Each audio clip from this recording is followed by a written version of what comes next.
Family, Brother Marcellus ain't got but a little bit of time left.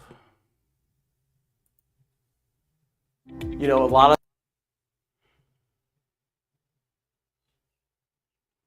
And this just the live that I'm finna do until they make up their mind what they wanna do.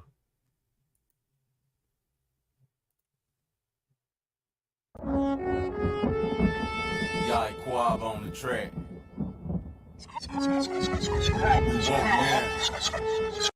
I'm waiting for everybody to come in that's gonna come in.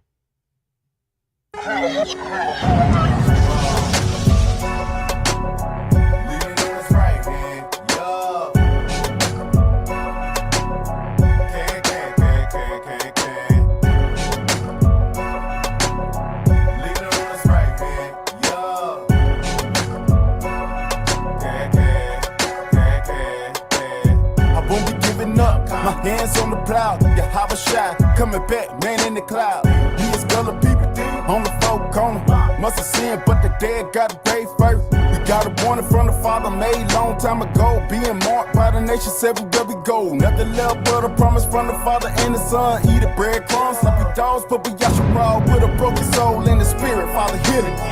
Man, I favor hope over every adversary. I gotta wait, even though it seem a long tarry. My mind tired, but I'm still begging, Father, help me. Now where my mama, where my daddy, I feel lost in this here wilderness. Why I'm the black sheep, I don't wanna boast of me, cause I ain't trying to be conceited. Pray for clarity of mind, because the devil want me heated. My name and my heritage.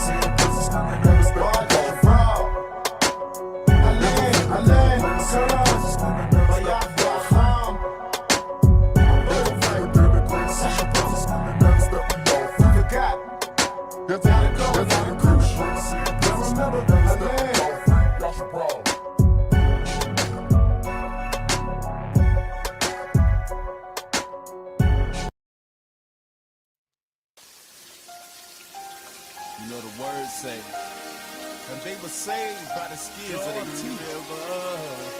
Unbound the cross. You see, we ain't gotta get our name in the book. We need to try to keep it in there. I can see hope in my eyes. Oh, now, praise God.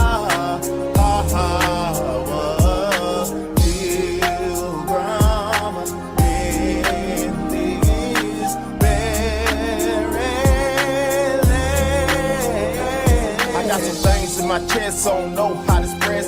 Walking down this road, road to pass every test. I can't eat, y'all, I can't sleep, y'all. Save me from the water, cause I'm going there deeply. People keep talking, always deceiving. Trying to break it down, but you gotta keep believing. Ripped out the Bible, now they say they Peter Pan. Praying for my people, cause we all gotta stand. I wonder what's a lollipop that took my grandma and my uncle's side. It's a cold world, trying to bring the truth out. People get paid, took the check to be a sell out. Lying on the word, but it ain't no other way out. To my uncle, gotta never give up. Keep across the world, everywhere, keep your eyes up. Pressing to the mark, yeah, man, and how you callin'? Hey, come to see a man that'll live it when you're falling, God. I need, oh, now, praise God.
Shalom, Sister Coco.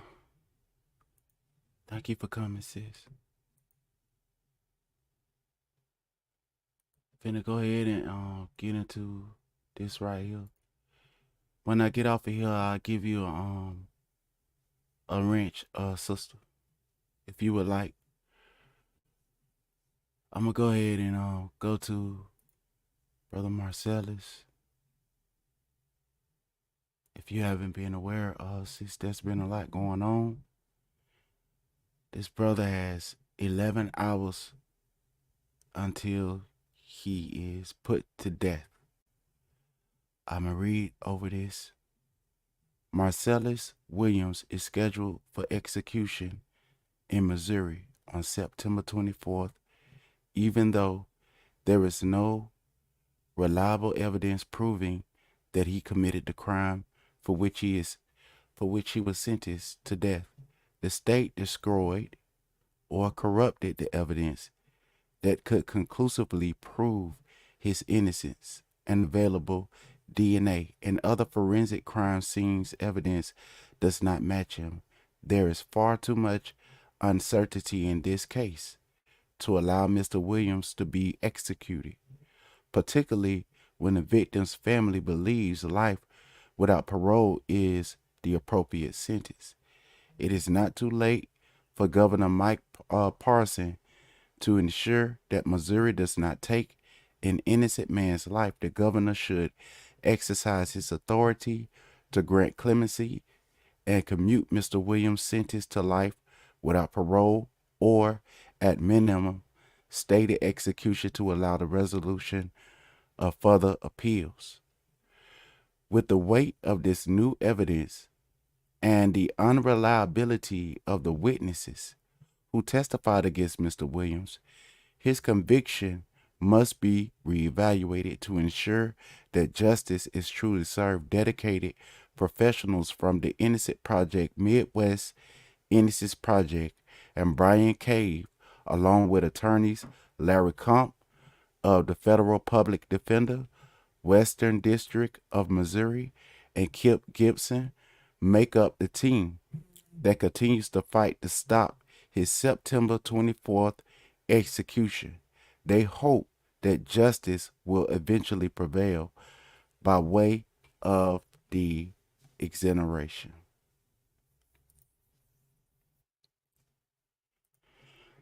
Okay.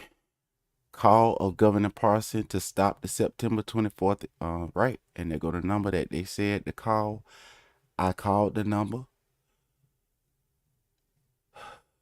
They go to brothers sentenced to death to stop Missouri from the irreparable mistake of executing an innocent person. All right. And I'm going to tell you what I have heard and learned from what happened with this brother and what happened with the woman. Evidence came out that through testimony that some of the people was calling to the prison saying, "Not today is he dead." I'll possibly play some of that today. And they was calling in to say they need to stop this. Not today, not on my watch. They didn't receive that. One of the persons that took money, both of them took bribe money to execute this man. The court didn't hear that. None of the blood samples or the hair samples or the fingerprints matches the fingerprints on the crime scene. The court didn't want to hear that. Similar to what's going on in the YSL case. And I'm not saying that the judge on the YSL case is going to go the way that this judge is going. If an angel from heaven came down and told them Marcellus is not guilty, the scripture, the Torah, show you how to judge this, they won't believe it. If Yahweh rose up the woman that got killed, because everybody have their own fingerprints. Everybody have their own blood. This is how people check blood samples and check fingerprints to catch people. If the angels come down, if the woman was rose up from the grave and she said, the man that y'all trying to kill did not lynch me, the way that they going with this, they still gonna kill him anyway. The family, the husband, the family of the woman that was murdered, he's saying that the man shouldn't get the death penalty. Everything on earth, people all across the country, all across the world, is shouting to the top of they top of they lungs that this man shouldn't be put to death. Nobody is being heard. You might as well say that they got a tin up and they got a rope throwed out and they saying we finna lynch us a monkey today. We got us one today and we're gonna lynch us a monkey here today. You might as well say that's what they saying.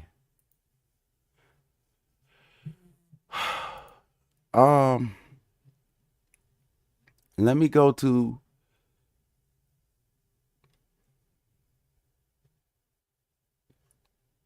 what the news station had to say about this. And then I share this tab with you. This is the phone call of the woman. I don't know. This is the phone call of the woman right here that was calling in to stop the execution. Let me go here. This is the woman that's calling in to stop the execution. If you want to record, go ahead. Take the recorder out. Let's do this. Let's do it. It's all like that. Give me one. No, Mama. Let me do it.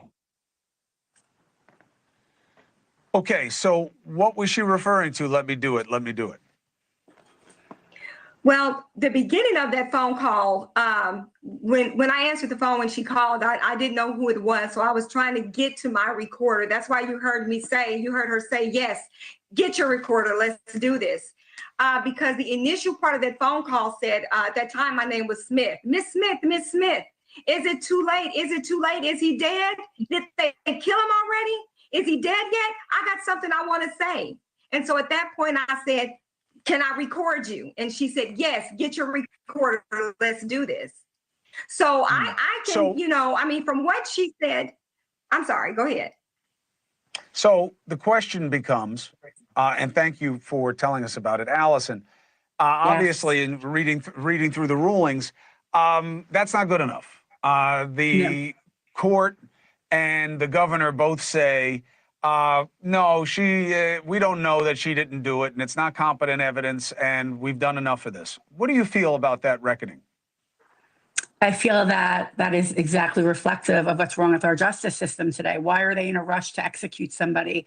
There's so much evidence pointing towards his innocence that just literally pushing the execution back 3 weeks to hear this new evidence. Once he's gone, you can't bring him back. Why not just delay the execution and hear all these points? They say 15 times he's tried to do this, and that this, both of these people, the man who's now deceased, who is one of the prison informants who supposedly wanted to recant but never did, and now her, who supposedly wants to recant but never officially did, they say that's not enough. Well, hearsay does count in the state of Missouri. It actually freed Kevin Strickland last year. Latara, if you want to elaborate on that. Well, yes, I do know that Kevin Strickland, there were witnesses in his case, and, they were allowed to say what the witness in Kevin Strickland said. So I'm not understanding. And I don't think this has never been presented to the court. So let me clear this up. But I don't understand why come is something that the courts would not consider. Because it most definitely, you could tell she was most definitely getting ready to say something that was against her self-interest. And that is exactly how the state of Missouri, how they were able to answer and do what they did in Kevin Strickland's case. All right. So one last question, Allison. Yes. And how terrible is this that we're having this conversation and literally this man may be gone tomorrow, and It's we may not know 2024. what the truth of it is. I mean, what a crazy time. It is a but modern day Allison, lynching. Yeah. Well, look, I understand your perspective on it. The counter is, well, but we have a system and there's been so much due process here that he's had more than enough time for this. But what does it mean to you that, like, how do you deal with this, that tomorrow he's going to be gone? Not good. We went through this a few years ago, and I'm praying we have the same outcome at the 25th hour. We got the stay of execution, and I'm really holding strong that we're going to again. I mean, there's so many things, and I know we don't have time, but like the knife was contaminated by the state. Like, right, for that reason, there should be a mistrial or a retrial. They literally contaminated the evidence, the state of Missouri, that could have exonerated him. How is that fair that he's punished for their own people ruining the investigation? What does it mean that the Innocence Project, so the Innocence Project has picked up the representation, everybody knows who they are, and Yeah, of course. they are not advancing this argument that this caller was going to recant. Why not? I personally believe, and I'm a huge fan of the Innocence Project, they do great work. I know they really focus on DNA, and they have presented the DNA, and they have presented that there were a handful of fingerprints on the knife, and that none matched Marcellus. There were also bloody footsteps leaving the scene that weren't Marcellus Williams' shoe size. So I can't speak on their behalf. I knew they do great work, and I'm huge fans of theirs. Right. But I think there's a lot of cooks in the kitchen, and I think everyone's trying to do what they can. That could be it. But though, to be fair, the DNA stuff was chewed on pretty well multiple times over in review at the trial and appellate level, was found lacking. But we will be watching this. We'll see what happens with it. I wanted to give it attention tonight, Allison, because I believe in what you're doing. And Latara, I appreciate you telling people what you know and understand.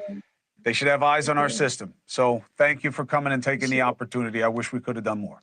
Hey, thanks for watching. Go to joinnn.com to find News Nation on your screen. And don't forget, click the red subscribe button below to get more of News Nation's fact-driven, unbiased coverage.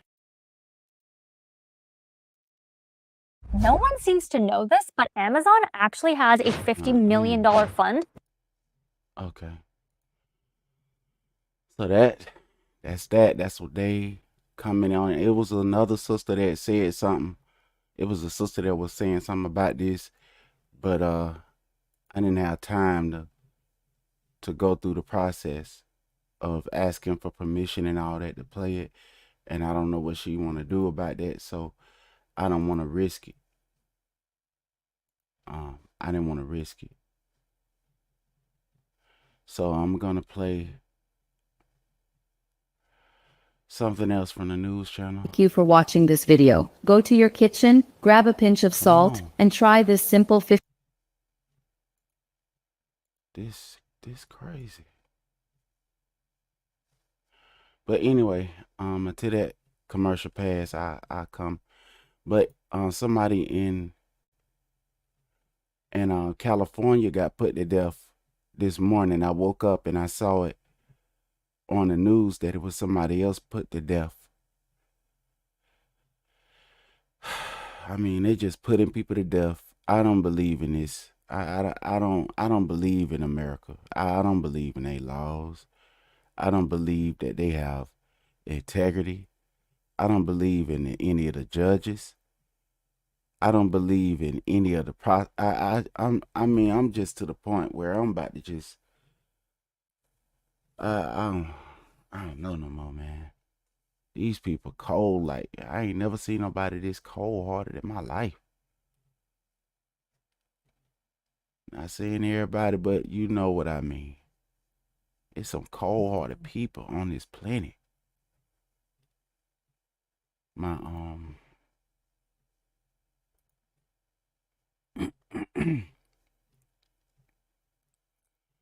So let me see. I'm gonna play the next one.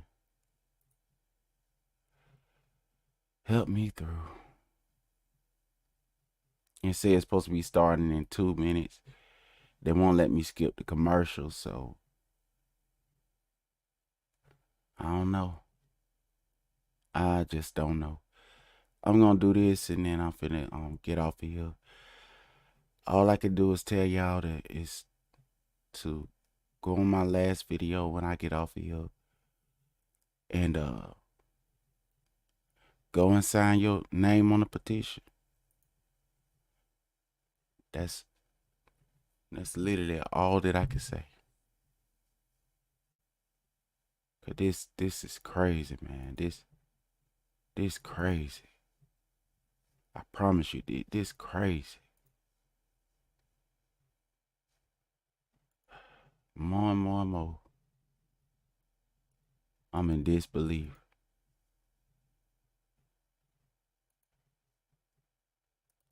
Now this is what came on early this morning.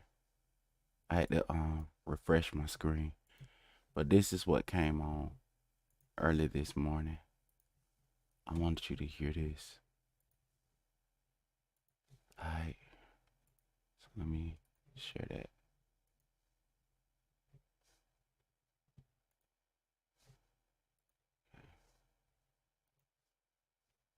This is from early this morning. Marcellus Williams, convicted of a murder he says he did not commit, is expected to be executed today. His growing list of supporters, though, still hope Governor Mike Parson will change course. Let's check in now with Fox 2's Laura Simon. She is downtown where a group against the death sentence will meet later today. Laura?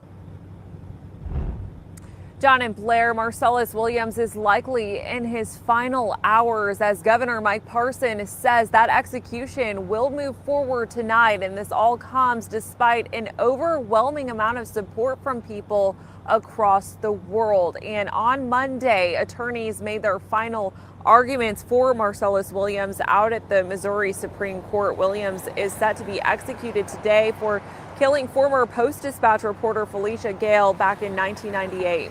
The 55-year-old has always maintained his innocence. He was convicted officially in 2001 for stabbing Gale to death 43 times inside her home in University City. He's been on death row for years at this point. His execution has been stayed twice.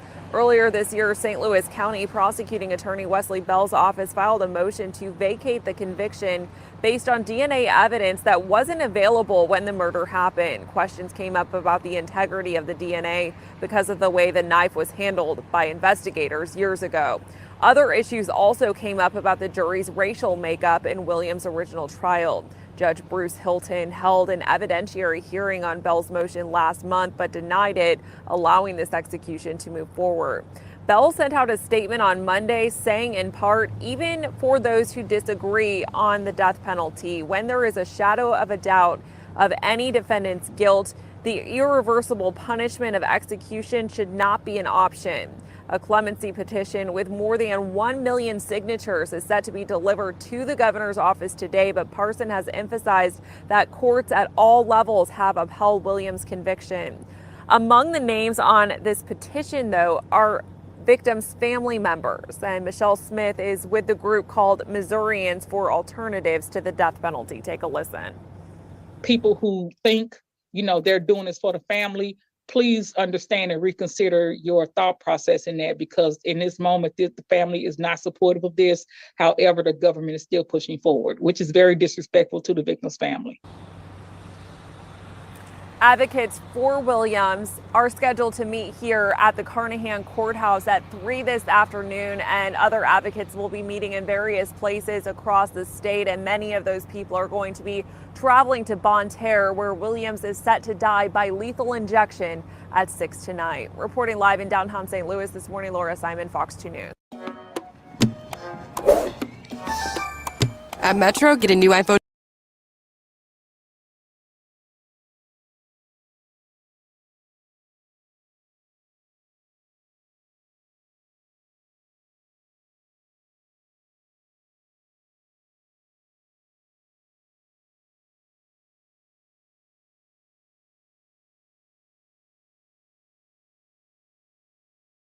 Have you heard about the salt trick that's making men stay hard for hours in bed?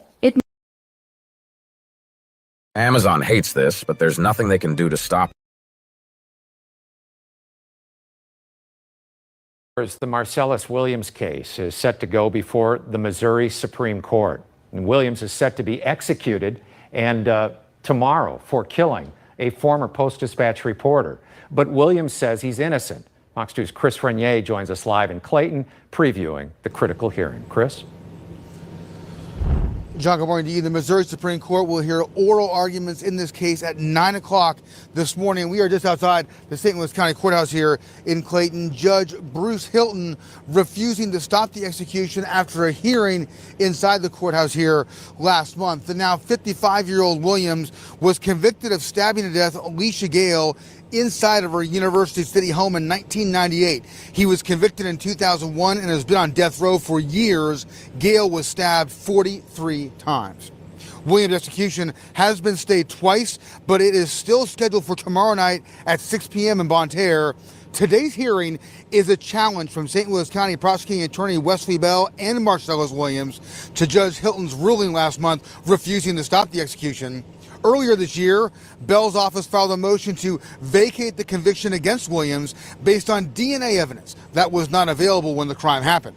Bell's office argued that DNA evidence on the knife used in the killing would exonerate Williams, but questions arose about the integrity of that DNA because of the way the knife was handled by investigators years ago. Other issues came up as well about the way jurors were picked in Williams' original trial. Judge Hilton held that evidentiary hearing on Bell's motion last month, but denied it, allowing the execution to proceed. Advocates for Williams plan to rally today and tomorrow. We spoke with one woman who is arguing against executing Williams. Missouri has executed innocent people before. Our country has executed innocent people. So that's definitely the worst outcome, and that will send a message to our citizens that justice is actually not what, our Attorney General or our governor is seeking. Bell issued a statement to us ahead of this morning's hearing reading, even for those who disagree on the death penalty, when there is a shadow of a doubt in any defendant's guilt, the irreversible punishment of execution should not be an option.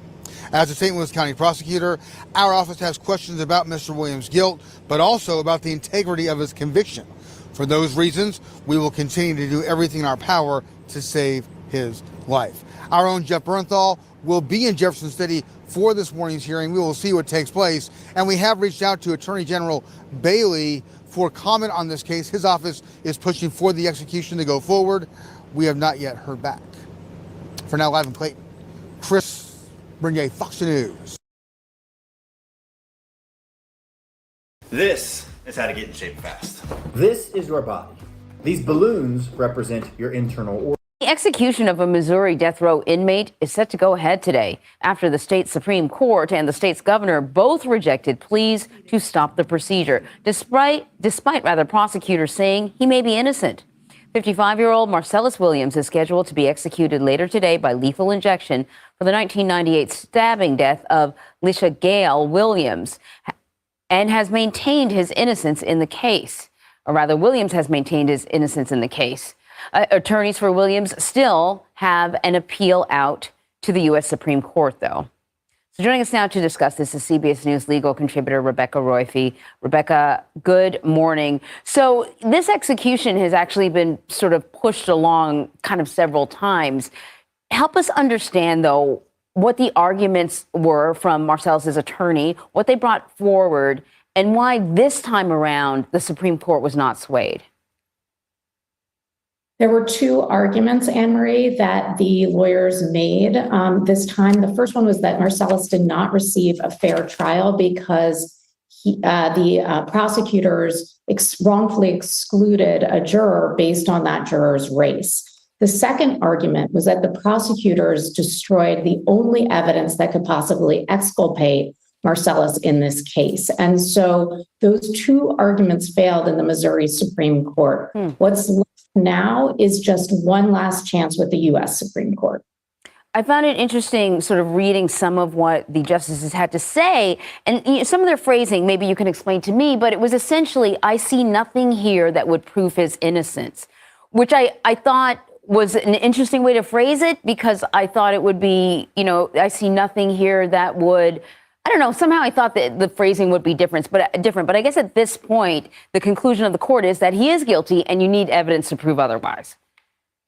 Right. I mean, once somebody has been convicted, the jurors have decided, 12 jurors have decided that he's guilty of this crime, then, that presumption that we normally have that people are innocent shifts. That said, the idea that we might execute somebody who is potentially innocent is itself troubling. And I think that's what you're picking up on, the idea that there might be one possibility. And especially in a case like this, where there is, significant evidence that prosecutors themselves contributed to the loss of the only evidence that could exculpate this defendant.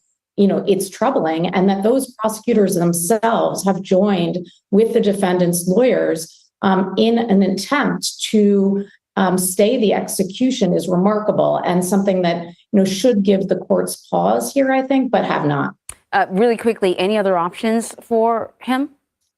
Well, he has one last option with the U.S. Supreme Court. He's asked for a stay of his execution based on that argument, the constitutional argument that the juror was wrongfully excluded due to race. We have not yet heard from the Supreme Court. He is scheduled to be executed, as you said, later today. So, we're waiting that last minute, the response to that last minute petition. All right, Rebecca, thank you very much. Sales are hard to make, but royalties, on the other hand, are not. Let me. So, and I want y'all to know about them commercial things. They been targeting people with certain commercials. So the commercials that popped up, those are private companies that's pushing for their stuff.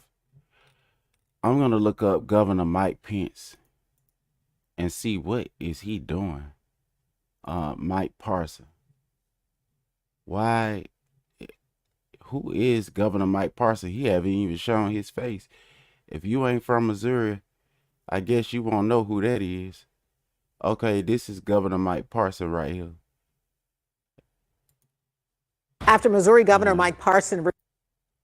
I mean, because it looked like to me, I thought Governor Mike Parson don't exist.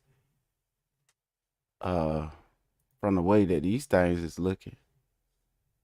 All right, here you go. Here go Governor Mike Parson. After Missouri Governor Mike Parson removed $1 billion from the spending plan lawmakers sent him, the General Assembly is giving the vetoes mixed reviews. Our Missouri Chief Capitol Bureau reporter Emily Manley explains why some are on board and others are not. Parson cut more than 170 items from the budget, saying he's protecting the taxpayers' dime and eliminating unnecessary pet projects. Some lawmakers say they need to be called back to Jefferson City for a special session to fund the state through the rest of the year, while others say it can wait. I believe the budget that we passed will sufficiently fund everything that we had outlined, and then the cuts taken into consideration as well. For weeks, the budget was at an impasse in the General Assembly. It's concerning that we don't have a budget, in my opinion, that can last a full year. And you can thank the House and Freedom Caucus members for that. Lawmakers back in May pointing fingers as they approved a nearly $52 billion budget just hours before the deadline. And yes, we will be back here for a special session to have an emergency supplemental. Whether that's before the end of the year or not, I don't know. But the governor has already said it's going to have to happen. The governor calling the budget sent to him disingenuous and problematic, leaving him to veto $1 billion out of the spending plan. There's just a lot of overspending. I think there was over 600 earmarks in the budget. There was a very high number this year. Some Republicans agreeing with Parson, saying the budget was misleading. But it was really smoke and mirrors, because when you looked at what was happening, there were one-time allocations that are ongoing expenses. It seemed to me Governor Mike Parson, he okay with Marcellus Williams and all of the other people that's being put to death, because I mean, from the looks of it, I called the number, no answer. I don't know. Has anybody got an answer from the governor? Has he made any public appearance in regarding to what's going on inside of this prison? Hold on, let me see if Governor Mike Parson ever said anything about this right here. The Congresswoman Bush urges Governor Mike Parson. So let's Go here. Governor Cori Bush is taking. Governor Cori Bush. My goodness. Governor Cori Bush is taking the plea to save a Missouri inmate's life to Washington. Marcellus Williams is set to be executed next week for the murder of a former Post-Dispatch reporter back in the 90s. Monday, the Missouri Supreme Court will hear that case and determine whether to stop the execution. We're told Governor Parson will likely make a decision on clemency by Monday. The governor, however, has not granted clemency for anyone on death row while in office. Within the last 4 decades, only 4 individuals on death row have been exonerated in Missouri. Since 1973, at least 200 people have been exonerated from death row in the U.S. A 2014 study estimated that at least 4% of those sentenced to death are innocent, a majority of whom are black and brown. I am urging Governor Parson not to let another innocent man be murdered at the hands of the state. He must heed this call. Congresswoman Bush is also co-sponsoring the Federal Death Penalty Prohibition Act. It would ban the death penalty for any violation of federal law. Comrade Kamala Harris doesn't have much to offer. All right, so let's go back to what Governor Mike Parson is in what he into right now. Cause he ain't doing nothing about this. He just sitting back. Look like to me. Why is everything falling on Marcel? He ain't the one that's saying he don't want to die. He ain't the one that's just quiet, and not saying, hey. They blaming him like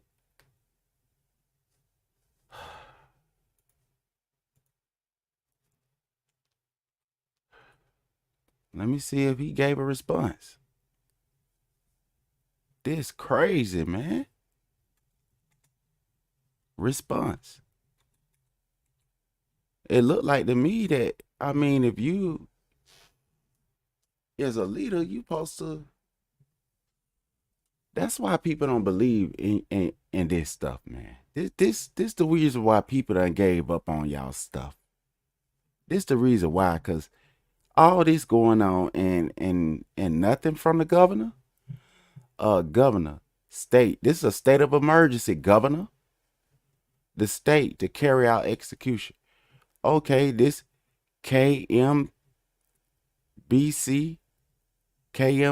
9 right here. Another news broadcasting station. Do this man watch the news? Do he listen to what's going on in the country? What kind of leader is you? You ain't even listening to what's going on in your own country. Or is you running away with money? What's going on, man?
They gonna waste money anyway. It ain't like they trying to save money or nothing. They gonna waste money anyway. This right here is a person's life. You can waste money tomorrow.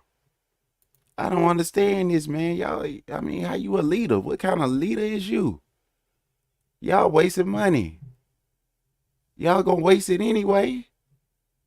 You mean tell me you don't hear what's going on in America, man? This cold-blooded, man, this cold-blooded, man. Y'all finna sit there and let this man be murdered. The man ain't did this. He didn't commit the crime. What you gonna let him? So, okay, so if if y'all could just break the law, then what is it for any? If y'all ain't got to keep the law, why we got to keep the law? My goodness.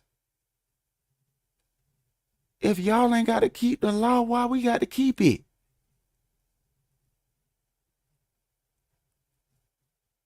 KSDK News. This is Brother Marcellus' son right here. This Brother Marcellus' son. All this stuff going on. And then see now, it's going to be something else people can say about you, Mr. Governor. When America, in your state, Missouri, where you is supposed to be governing, this something else? You want to have this scandal on you too? This morning, time is running out for America. I hope a miracle happens, you know what I'm saying? This morning, time is running out for a miracle. In just 12 hours from now, Marcellus Williams will be executed, but there is a final push to keep him alive. Our Mercedes McKay joins us live from University City right now. Mercedes, what is taking place? Rennie, well, this morning we're live outside the University City Police Department, where the investigation into this case started over 25 years ago. Right now, a group against the Missouri death penalty plans to deliver more than 1 million signatures to Jefferson City in hopes the U.S. Supreme Court steps in. Marcellus Williams is set to be executed for the murder of newspaper reporter Felicia Gale. She was repeatedly stabbed during a burglary in her U-City home in 1998. Now, almost 24 hours ago, the Missouri Supreme Court rejected to halt the execution despite efforts by Williams' attorneys. They argued errors in jury selections and pointed to reports of the murder weapon being mishandled. This morning, the group Missourians to Abolish the Death Penalty are still fighting for his freedom. We're definitely going to continue to hold out whatever, monicum of hope it is. We'll definitely continue to hold that and stand in solidarity with Mr. Williams and his family, which is also very important right now to make sure, that they're okay, because they, this situation is creating co-victims. So definitely hold them in solidarity and support them as well. Williams is set to be executed tonight at 6 o'clock in Bonne Terre. And coming up in our next half hour, we'll hear more from Williams' son and how he's feeling ahead of his father's death. Live in University City, Mercedes McKay, 5 on your side. Thank you, Mercedes. Okay, so y'all can, like I said, subscribe to the news channels. They said they got more updates on these things. My goodness, man.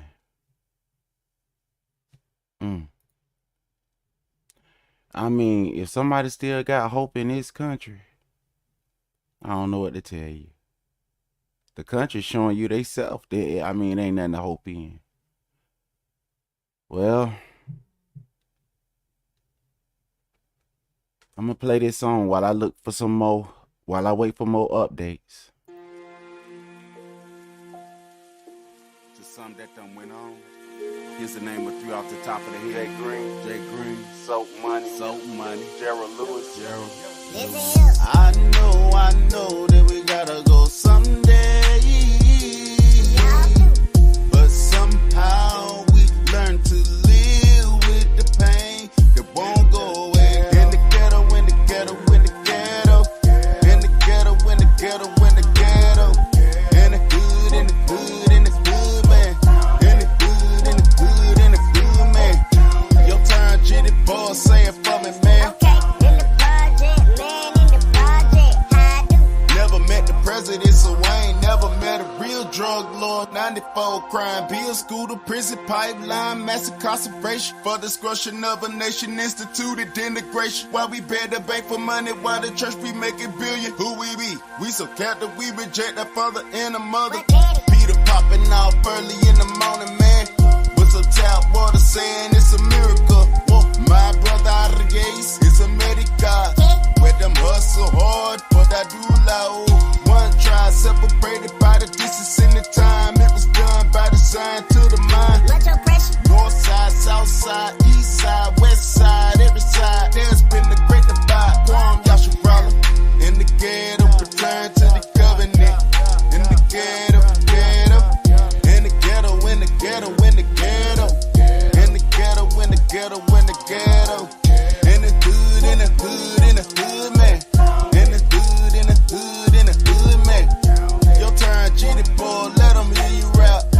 Return to the covenant and give a gap. I'm trying to tell you, we need each other, family. Let's not separate. Let's come together in love. And I know there'll be many that don't want to do right. Just like on life, like can't get right. Listen, but to you who understand the call, come together, Mashpaka, all of y'all, and repent. Let he that have the ear to hear, let him hear. The children need you too. The mothers need you. The brothers need you. Wait a minute, y'all. What about this boy's you?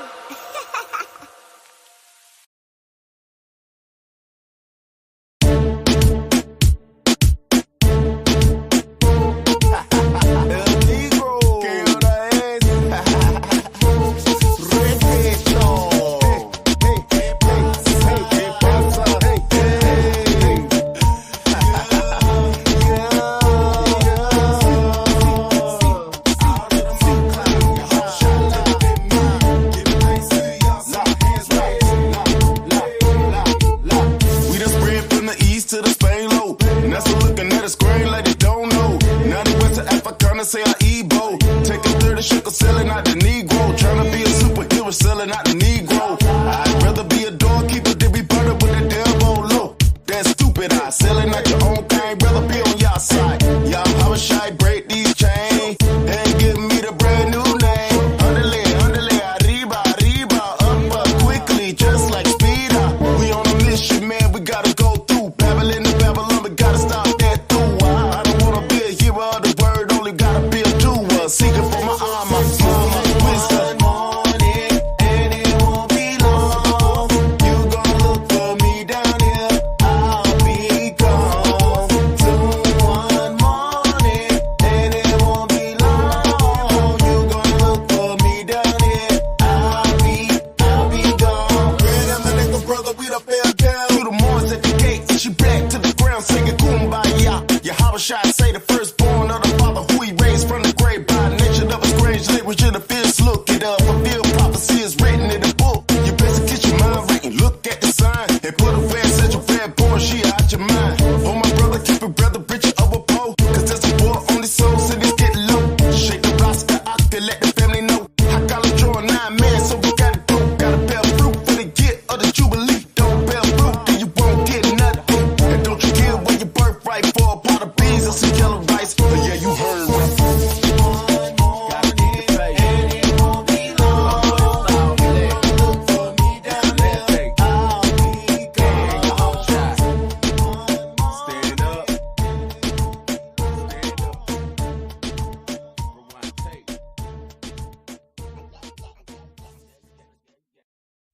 Matthew 25.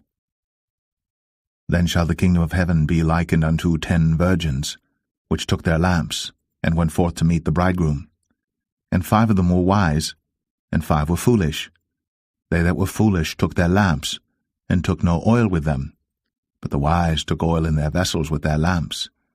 While the bridegroom tarried, they all slumbered and slept. And at midnight there was a cry made, Behold, the bridegroom cometh. Go ye out to meet him. Then all those virgins arose, and trimmed their lamps.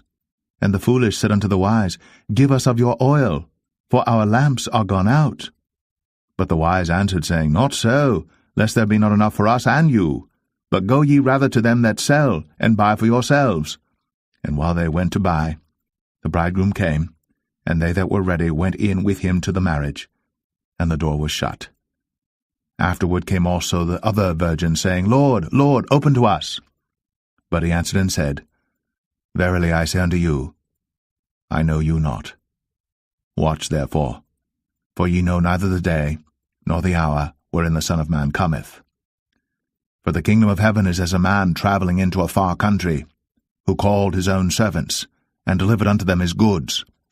And unto one he gave 5 talents, to another 2, and to another 1, to every man according to his several ability, and straightway took his journey. Then he that had received the 5 talents went and traded with the same, and made them other 5 talents. And likewise he that had received 2, he also gained other 2. But he that had received 1 went and digged in the earth, and hid his Lord's money. After a long time, the Lord of those servants cometh, and reckoneth with them. And so he that had received 5 talents came, and brought other 5 talents, saying, Lord, thou deliverest unto me 5 talents. Behold, I have gained beside them 5 talents more. His Lord said unto him, Well done, thou good and faithful servant. Thou hast been faithful over a few things. I will make thee ruler over many things. Enter thou into the joy of thy Lord. He also that had received 2 talents came and said, Lord, thou deliverest unto me 2 talents. Behold, I have gained 2 other talents beside them. His Lord said unto him, Well done, good and faithful servant. Thou hast been faithful over a few things. I will make thee ruler over many things. Enter thou into the joy of thy Lord. Then he which had received the 1 talent came and said, Lord, I knew thee that thou art an hard man, reaping where thou hast not sown, and gathering where thou hast not strawed. And I was afraid, and went, and hid thy talent in the earth. Lo, there thou hast that is thine. His Lord answered and said unto him, Thou wicked and slothful servant, thou knewest that I reap where I sowed not, and gather where I have not strawed.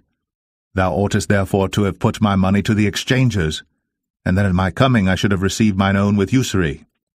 Take therefore the talent from him, and give it unto him which hath 10 talents. For unto every one that hath shall be given, and he shall have abundance. But from him that hath not shall be taken away even that which he hath. And cast ye the unprofitable servant into outer darkness. There shall be weeping and gnashing of teeth. When the Son of Man shall come in his glory, and all the holy angels with him, then shall he sit upon the throne of his glory. And before him shall be gathered all nations, and he shall separate them one from another, as a shepherd divideth his sheep from the goats. And he shall set the sheep on his right hand, but the goats on the left. Then shall the king say unto them on his right hand, Come, ye blessed of my Father, inherit the kingdom prepared for you from the foundation of the world. For I was an hungered, and ye gave me meat. I was thirsty, and ye gave me drink. I was a stranger, and ye took me in. Naked, and ye clothed me. I was sick, and ye visited me. I was in prison, and ye came unto me. Then shall the righteous answer him, saying, Lord, when saw we thee an hungered, and fed thee, or thirsty, and gave thee drink? When saw we thee a stranger, and took thee in, or naked, and clothed thee? Or when saw we thee sick, or in prison, and came unto thee? And the king shall answer and say unto them, Verily I say unto you, inasmuch as ye have done it unto one of the least of these my brethren, ye have done it unto me. Then shall he say also unto them on the left hand, Depart from me, ye cursed, into everlasting fire, prepared for the devil and his angels. For I was an hungered, and ye gave me no meat. I was thirsty, and ye gave me no drink. I was a stranger, and ye took me not in. Naked, and ye clothed me not. Sick, and in prison, and ye visited me not. Then shall they also answer him, saying, Lord, when saw we thee an hungered, or athirst, or a stranger, or naked, or sick, or in prison, and did not minister unto thee? Then shall he answer them, saying, Verily I say unto you, inasmuch as ye did it not to one of the least of these, ye did it not to me. And these shall go away into everlasting punishment, but the righteous into life eternal. I'm trying to tell you to run hard as you can. Never give up.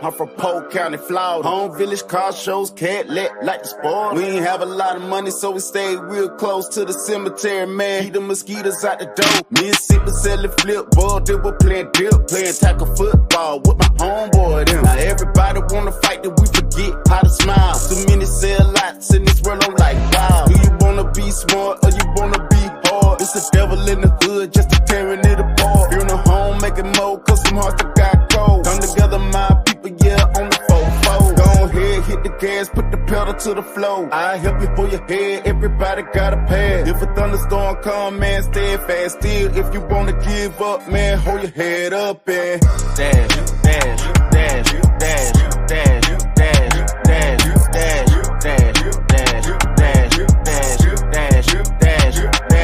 I ain't got it all together, but don't wanna be a rebel. Never be a sellout, not a cane on my brother. You compare to do a mile, that we gotta do too. You will never be alone when you're standing in the truth. I give salute to the fathers that stay in their child life. Though your harbor shy battle, we still gotta fight. And my condolences to the mothers that the losses of the daughter in this evil cold world that don't care if you survive. Bobbing and weaving on the fifth, cause the rent bill due. Dealing with people talking loud, but don't wanna help you. Got DCF at your house, cause the same people call. Lies spread across town, talking about you like a dog. Go ahead, hit the gas, put the pedal to the floor. I'll help you hold your head, cause everybody got a pass. When the thunderstorm come, man, stay fast still. If you wanna give up, just hold your head up and dash, dash, dash, dash, dash, dash, dash, dash, dash, dash, dash, dash,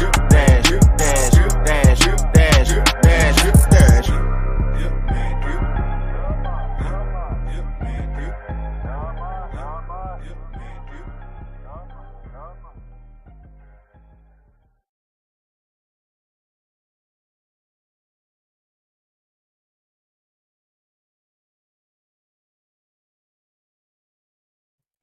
Yeah, so we see,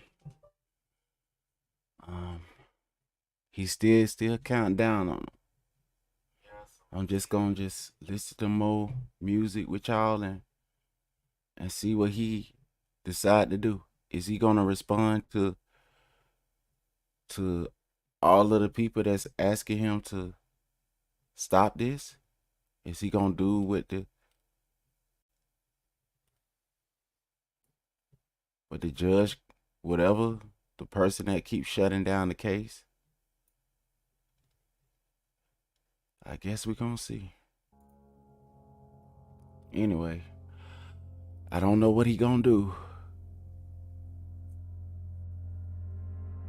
But I'm gonna go ahead and play one of my throwback songs. Cause they won't let you play nobody else's song on the thing without hitting your channel unless you sign up with a certain program, and I'm not signed up with them, so I'll play another one of my songs. If it weren't for that, then I have a whole playlist going here. But here we go. I hope they do right, man. You never know no more. I signed my name on it. W-I-T-U-J. What you think of Jesus? Come on. Some people don't comprehend, so I'm finna rap again. Hey. I know you heard this before, but it's real this time. Come take the journey in the mind of a friend of mine. So understand I wrote this song if you're a fan of mine. Appreciation if you listen to see Junior Crown. I know somebody bound to hear me cause we all grind. If the blind lead the blind, it's a death sign. I know you heard this before, but it's real this time. Come take the journey in the mind of a friend of mine. Come get hell until I'm set free. free. Paradise, living the life some people won't see. Bright lights, no time for rest. Will I see peace? Elevated in pain, but saved by the teeth. No perfect picture, still a richer, some don't understand. I'm a man, but in heaven with the Son of Man. Saw me standing on the stage with the Williams brothers, giving glory to the Father with a testimony. Hold on, don't stop for more than a conqueror. I ain't finished on rapping until it's all accomplished. Loving me, Satan tempting me to slang dope. I step on fire every day, some people won't know how it feels for a son. Trust me, I know. No laughing at me cause I wanna do it God's way. That's why I say the things I say cause I don't wanna stray. That's why I rhyme the way I live and I ain't getting paid. But say, I know you heard this before, but it's real this time. Come take the journey in the mind of a friend of mine. So understand I wrote this song if you a fan of mine. Appreciation if you listen to see Junior Crown. I know somebody bound to hear me cause we all grind. If the blind lead the blind, it's a death sign. I know you heard this before, but it's real this time. Come take the journey in the mind of a friend of mine. Let's take the journey in the mind of someone who suffer. Trying to make it in the world, but it's getting rougher. Say I ain't trying to be a fake, nothing like a bluffer. I say the past that's behind us was full of trouble. It's even harder for me, cause I'm a black brother. They say it's easy being me, I don't buy a rubber. Cause I'm striving for purity, but I wanna love her. It's kinda hard to comprehend when you are another. See, I don't wanna be bound, but that's another struggle. So me, I stay on the run to cut another record. The promo of flesh and spirit, double on the cover. You see this record here is free, taking past another. Cause look, the album on sale, so cop it if you rather. This is a token of love, don't toss it in the dumpster. The revolution is clear, I'm a son of Jesus. I seek the glory of God, I'm not a man pleaser. I know you heard this before, but it's real this time. Come take the journey in the mind of a friend of mine. So understand I wrote this song if you a fan of mine. Appreciation if you listen to see Junior Crown. I know somebody bound to hear me cause we all grind. If the blind lead the blind, it's a death sign. I know you heard this before, but it's real this time. Come take the journey in the mind of a friend of mine. Come on.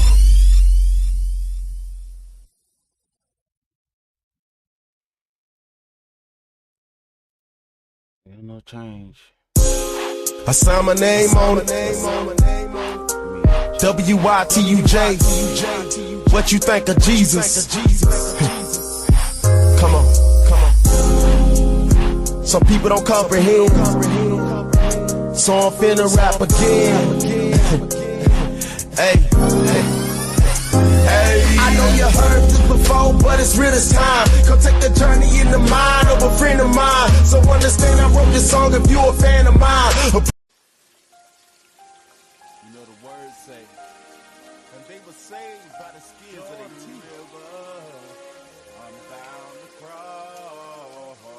You see, we ain't gotta get our name in the book. We need to try to keep it in there. I can see hope in my eyes.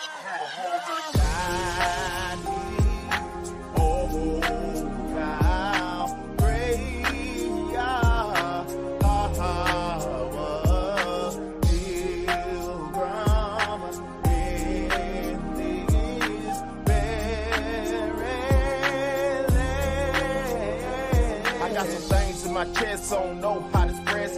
Walking down this road, wrote the past every test. I can't eat, y'all, I can't sleep. Y'all save me from the water, cause I'm going in deeply. People keep talking, always deceiving. Trying to break it down, but you gotta keep believing. Ripped out the Bible, now they say they Peter Pan. Praying for my people, cause we all gotta stand. I wonder what's a lollipop that took my grandma and my uncle's side. It's a cold world, trying to bring the truth out. People get paid, took the check to be a sell out. Lying on the word, but it ain't no other way out. To my uncle, walk, gotta never give up. Keep across the world, everywhere, keep your eyes up. Pressing to the mark, yeah, man, and how you calling? Hey, come and see a man that'll live it when you falling, guy. I need, oh, now, great,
wool as white as snow. And his eyes were as a flame of fire. And his feet like a defined brass as if they burned in a furnace. And his voice is the sound of many waters. Got hit. Now we're doing things that don't make sense. It's like we power down begging for the pit. I guess it's cause so many people get it lit up. Set the fence, jail time is we set up. If you want to be successful, do you shut up or let up? Or give up on the family cause we get it wet up? Being pacified by delusion, with confusion as a resolution. Can we stop being prostituted by the beast? Start loving one another, knowing we the least. He said my sheep hear my voice and they follow me. Check out the other, it's a fox in the island. Hit the blind, lead the blind, they'll both fall in the ditch. But if the people who are called by the name of the Most High turn from their wicked ways, he can take away a switch. Better than the Chris Cleanse, he can take away the stain in the whole stitch. And wash your mind from the lies that disguise in the doctrine of Willie Lynch. The bitch, the brother gets a sister by the light in the dark skin color. Printed us a Negro slave Bible. Is your name Toby or Kente? Are we only born to be chattel slave? I pray you higher, make me bold as an octave, speaking loud as a cannon till the walls of Babylon fall down. I pray you higher, make me bold as an octave, speaking loud as a cannon till the walls of Babylon fall down. I pray you higher, make me bold as an octave, speaking loud as a cannon till the walls of Babylon fall down. I pray you higher, make me bold, bold. I pray you higher, make me bold as an octave, speaking loud as a cannon till the walls of Babylon fall down. I pray you higher, make me bold as an octave, speaking loud as a cannon till the walls of Babylon fall down. I pray you higher, make me bold as an octave, speaking loud as a cannon till the walls of Babylon fall down. I pray you higher, make me bold, bold. Yeah, they try to drop me from my faith, throw me in that war, but guess who get the praise? I higher got my back, and I ain't scared of none. They trying to knock me off, boy, I never run. I'm running for my king, and you can't stop it, man. I'm coming real strong, that you can't ignore. This spirit battle, so put your flesh down. I'ma ride out on the devil head. I ain't never scared. Watch me square up. Negro, we the people of the Bible. We done mess around and read them scrolls. We the kingdom of priests, let's go. Yahweh got a back, and we the strongest one. With God inside of us, we already won. Greater we see that's within us, the heat that's in the well, and ain't no weapon formed against us ever gonna prosper. Your eyes ain't seen, or your ears have heard the things that Yah has prepared for us children. They ain't up in determined, man, it's already written in the old covenant and the brick. How to shine, man. And we wait for the kingdom to come down for us to die in the sky. In the meantime, gotta keep the commandment. If we say we ain't seeing, we deceive ourselves, and the truth ain't in us, y'all say. I pray Yahweh make me bold as an octave, speaking loud as a cannon till the walls of Babylon fall down. I pray Yahweh make me bold as an octave, speaking loud as a cannon till the walls of Babylon fall down. I pray Yahweh make me bold as an octave, speaking loud as a cannon till the walls of Babylon fall down. I pray Yahweh make me bold as an octave, bold down. I pray Yahweh make me bold as an octave, speaking loud as a cannon till the walls of Babylon fall down. I pray Yahweh make me bold as an octave, speaking loud as a cannon till the walls of Babylon fall down. I pray Yahweh make me bold as an octave, speaking loud as a cannon till the walls of Babylon fall down. I pray Yahweh make me bold as an octave, bold down. Be adults, not children. All these movements against you. Family should be more important. And yeah, for sure, I agree with you. Black lives do matter, but the lives don't. Do we hate the word now? It's too much going on for us to be sitting here trying to put each other down. Double tone talk. They say black lives matter, then they say LGBT matter more. Everybody claim they got their own truth, so the whole truth they ignore. For the poor to be ignored and the people's blood to be spilled in the streets. No justice, ain't no peace. We scream and still sing defeat. Don't time to get your mom, just appease the one that did the deed. I'm not just here to make you think, I'm here to make you hold your brother and sister. And tell them never give up, hold your head up, be strong until the end. No trouble don't last always, and the sun gon' shine again.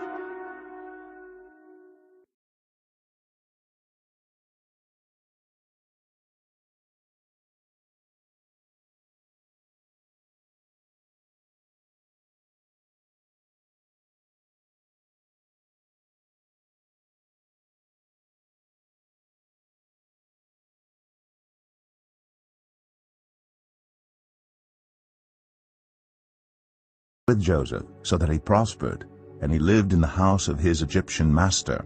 When his master saw that the Lord was with him, and that the Lord gave him success in everything he did, Joseph found favor in his eyes and became his attendant. Potiphar put him in charge of his household, and he entrusted to his care everything he owned. From the time he put him in charge of his household and of all that he owned, the Lord blessed the household of the Egyptian because of Joseph. The blessing of the Lord was on everything Potiphar had, both in the house and in the field. So Potiphar left everything he had in Joseph's care. With Joseph in charge, he did not concern himself with anything except the food he ate. Now Joseph was well built and handsome, and after a while his master's wife took notice of Joseph and said, "Come to bed with me." But he refused. With me in charge, he told her, "My master does not concern himself with anything in the house. Everything he owns he has entrusted to my care. No one is greater in this house than I am. My master has withheld nothing from me except you, because you are his wife. How then could I do such a wicked thing and sin against God?" And though she spoke to Joseph day after day, he refused to go to bed with her or even be with her. One day he went into the house to attend to his duties, and none of the household servants was inside. She caught him by his cloak and said, "Come to bed with me." But he left his cloak in her hand and ran out of the house. When she saw that he had left his cloak in her hand and had run out of the house, she called her household servants. "Look," she said to them, "this Hebrew has been brought to us to make sport of us. He came in here to sleep with me, but I screamed. When he heard me scream for help, he left his cloak beside me and ran out of the house." She kept his cloak beside her until his master came home. Then she told him this story: "That Hebrew slave you brought us came to me to make sport of me, but as soon as I screamed for help, he left his cloak beside me and ran out of the house." When his master heard the story his wife told him, saying, "This is how your slave treated me," he burned with anger. Joseph's master took him and put him in prison, the place where the king's prisoners were confined. But while Joseph was there in the prison, the Lord was with him. He showed him kindness and granted him favor in the eyes of the prison warden. So the warden put Joseph in charge of all those held in the prison, and he was made responsible for all that was done there. The warden paid no attention to anything under Joseph's care, because the Lord was with Joseph and gave him success in whatever he did.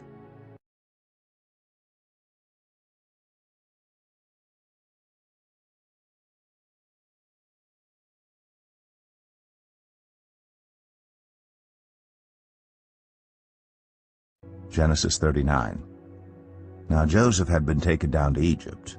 Potiphar, an Egyptian who was one of Pharaoh's officials, the captain of the guard, bought him from the Ishmaelites who had taken him there. The Lord was with him. Genesis 40. Sometime later, the cupbearer and the baker of the king of Egypt offended their master, the king of Egypt. Pharaoh was angry with his two officials, the chief cupbearer and the chief baker, and put them in custody in the house of the captain of the guard, in the same prison where Joseph was confined. The captain of the guard assigned them to Joseph, and he attended them. After they had been in custody for some time, each of the two men, the cupbearer and the baker of the king of Egypt, who were being held in prison, had a dream the same night, and each dream had a meaning of its own. Genesis 39. Now Joseph had been taken down to Egypt. Potiphar, an Egyptian who was one of Pharaoh's officials, the captain of the guard, bought him from the Ishmaelites who had taken him there. The Lord was with Joseph, so that he prospered, and he lived in the house of his Egyptian master. When his master saw that the Lord was with him, and that the Lord gave him success in everything he did, Joseph found favor in his eyes and became his attendant. Potiphar put him in charge of his household, and he entrusted to his care everything he owned. From the time he put him in charge of his household and of all that he owned, the Lord blessed the household of the Egyptian because of Joseph. The blessing of the Lord was on everything Potiphar had, both in the house and in the field. So Potiphar left everything he had in Joseph's care. With Joseph in charge, he did not concern himself with anything except the food he ate. Now Joseph was well built and handsome, and after a while his master's wife took notice of Joseph and said, "Come to bed with me." But he refused. With me in charge, he told her, my master does not concern himself with anything in the house. Everything he owns he has entrusted to my care. No one is greater in this house than I am. My master has withheld nothing from me except you, because you are his wife. How then could I do such a wicked thing and sin against God? And though she spoke to Joseph day after day, he refused to go to bed with her or even be with her. One day he went into the house to attend to his duties, and none of the household servants was inside. She caught him by his cloak and said, "Come to bed with me." But he left his cloak in her hand and ran out of the house. When she saw that he had left his cloak in her hand and had run out of the house, she called her household servants. "Look," she said to them, "this Hebrew has been brought to us to make sport of us. He came in here to sleep with me, but I screamed. When he heard me scream for help, he left his cloak beside me and ran out of the house." She kept his cloak beside her until his master came home.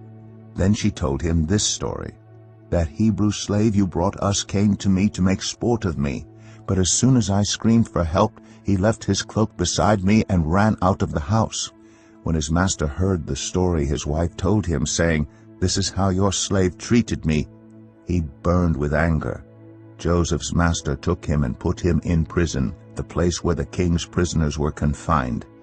But while Joseph was there in the prison, the Lord was with him. He showed him kindness and granted him favor in the eyes of the prison warden.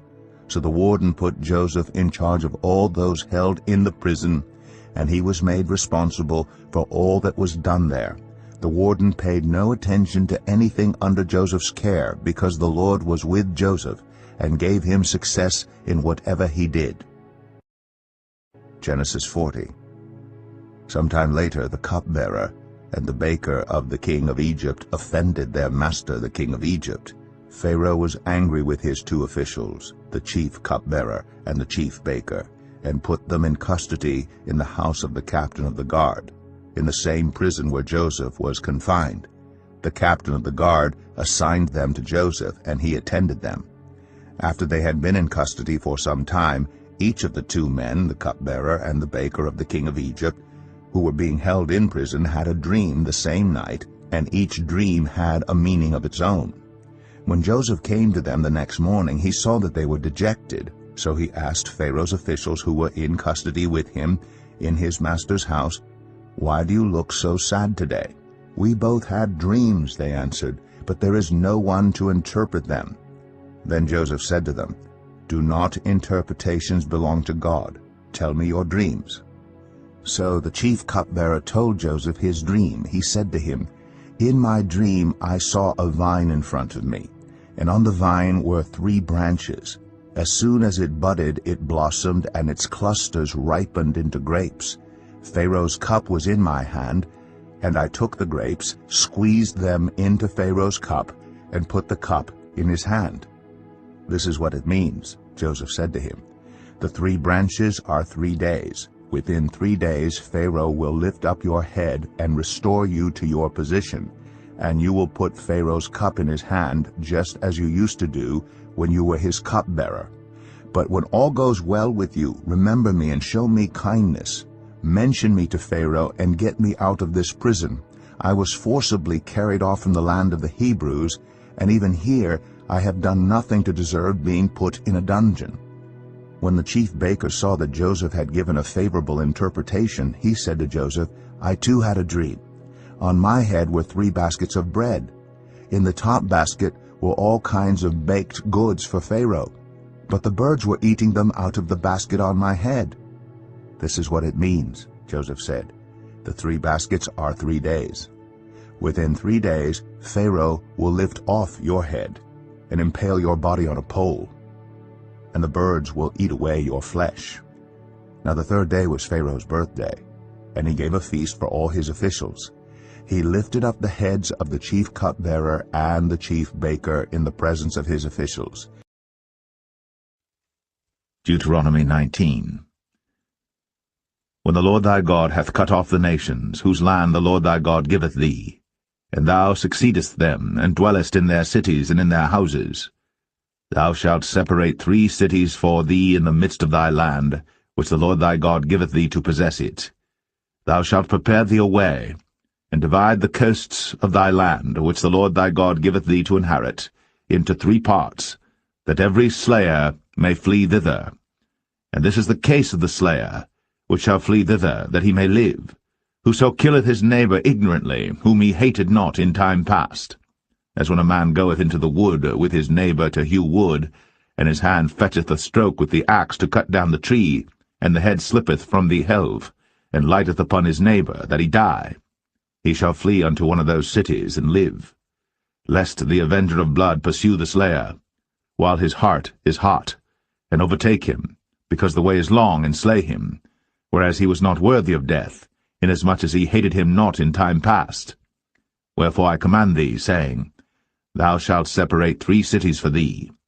And if the Lord thy God enlarge thy coast, as he hath sworn unto thy fathers, and give thee all the land which he promised to give unto thy fathers, if thou shalt keep all these commandments to do them, which I command thee this day, to love the Lord thy God, and to walk ever in his ways, then shalt thou add 3 cities more for thee, beside these 3, that innocent blood be not shed in thy land, which the Lord thy God giveth thee for an inheritance, and so blood be upon thee.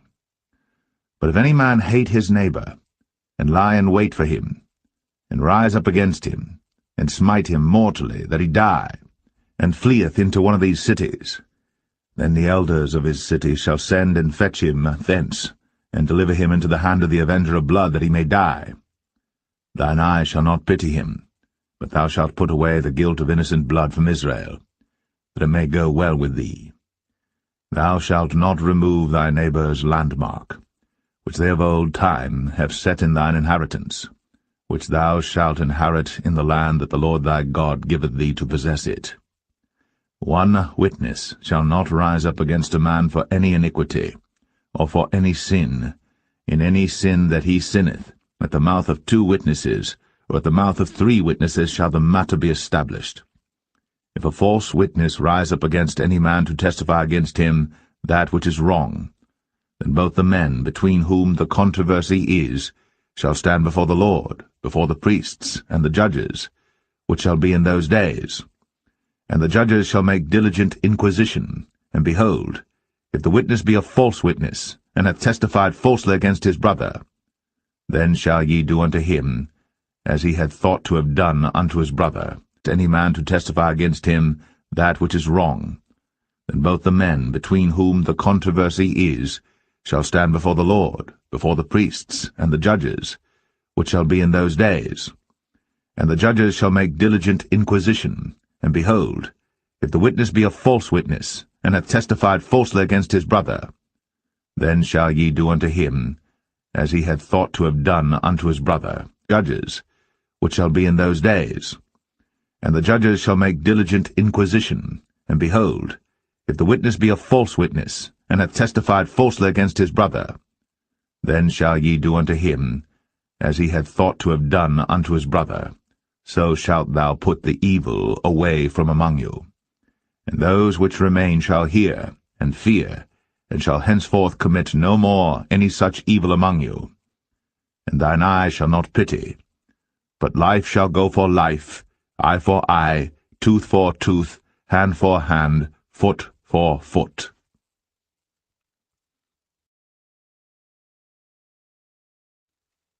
Deuteronomy 19.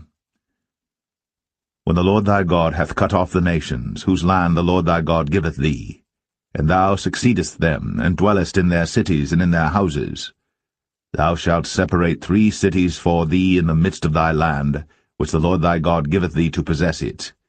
Thou shalt prepare thee a way, and divide the coasts of thy land, which the Lord thy God giveth thee to inherit, into 3 parts, that every slayer may flee thither. And this is the case of the slayer, which shall flee thither, that he may live, whoso killeth his neighbor ignorantly, whom he hated not in time past. As when a man goeth into the wood with his neighbor to hew wood, and his hand fetcheth a stroke with the axe to cut down the tree, and the head slippeth from the helve, and lighteth upon his neighbor, that he die. He shall flee unto one of those cities, and live, lest the avenger of blood pursue the slayer, while his heart is hot, and overtake him, because the way is long, and slay him, whereas he was not worthy of death, inasmuch as he hated him not in time past. Wherefore I command thee, saying, Thou shalt separate 3 cities for thee. And if the Lord thy God enlarge thy coast, as he hath sworn unto thy fathers, and give thee all the land which he promised to give unto thy fathers, if thou shalt keep all these commandments to do them, which I command thee this day, to love the Lord thy God, and to walk ever in his ways, then shalt thou add 3 cities more for thee, beside these 3, that innocent blood be not shed in thy land, which the Lord thy God giveth thee for an inheritance, and so blood be upon thee. But if any man hate his neighbor, and lie in wait for him, and rise up against him, and smite him mortally, that he die, and fleeth into one of these cities, then the elders of his city shall send and fetch him thence, and deliver him into the hand of the avenger of blood, that he may die. Thine eye shall not pity him, but thou shalt put away the guilt of innocent blood from Israel, that it may go well with thee. Thou shalt not remove thy neighbour's landmark, which they of old time have set in thine inheritance, which thou shalt inherit in the land that the Lord thy God giveth thee to possess it. 1 witness shall not rise up against a man for any iniquity, or for any sin, in any sin that he sinneth. At the mouth of 2 witnesses, or at the mouth of 3 witnesses shall the matter be established.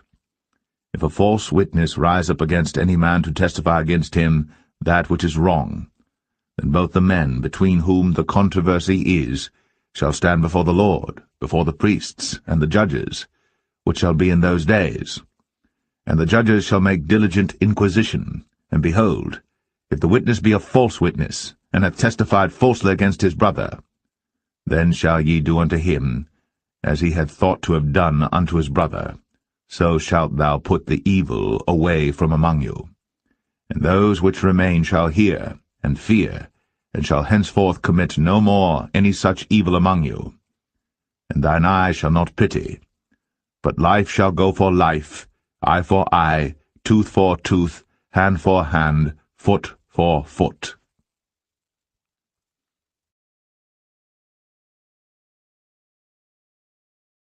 Revelation 20. Deuteronomy 20. And I saw an angel come down from heaven. Thou goest out to battle against thine enemies, bottomless pit, and seest horses, and a great chain in his hand. And he laid hold on the dragon, that old serpent which is the devil and Satan, and bound him 1,000 years, and cast him into the bottomless pit, and shut him up, and set a seal upon him, that he should deceive the nations no more, till the 1,000 years should be fulfilled. And after that he must be loosed a little season. And I saw thrones, and they sat upon them, and judgment was given unto them. And I saw the souls of them that were beheaded for the witness of Jesus, and for the word of God, and which had not worshipped the beast, neither his image, neither had received his mark upon their foreheads or in their hands. And they lived and reigned with Christ 1,000 years. But the rest of the dead lived not again until the 1,000 years were finished. This is the first resurrection. Blessed and holy is he that hath part in the first resurrection.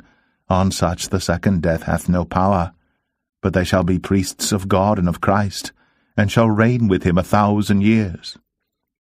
And when the 1,000 years are expired, Satan shall be loosed out of his prison, and shall go out to deceive the nations which are in the 4 quarters of the earth, Gog and Magog, to gather them together to battle, the number of whom is as the sand of the sea. And they went up on the breadth of the earth. Ezekiel 38.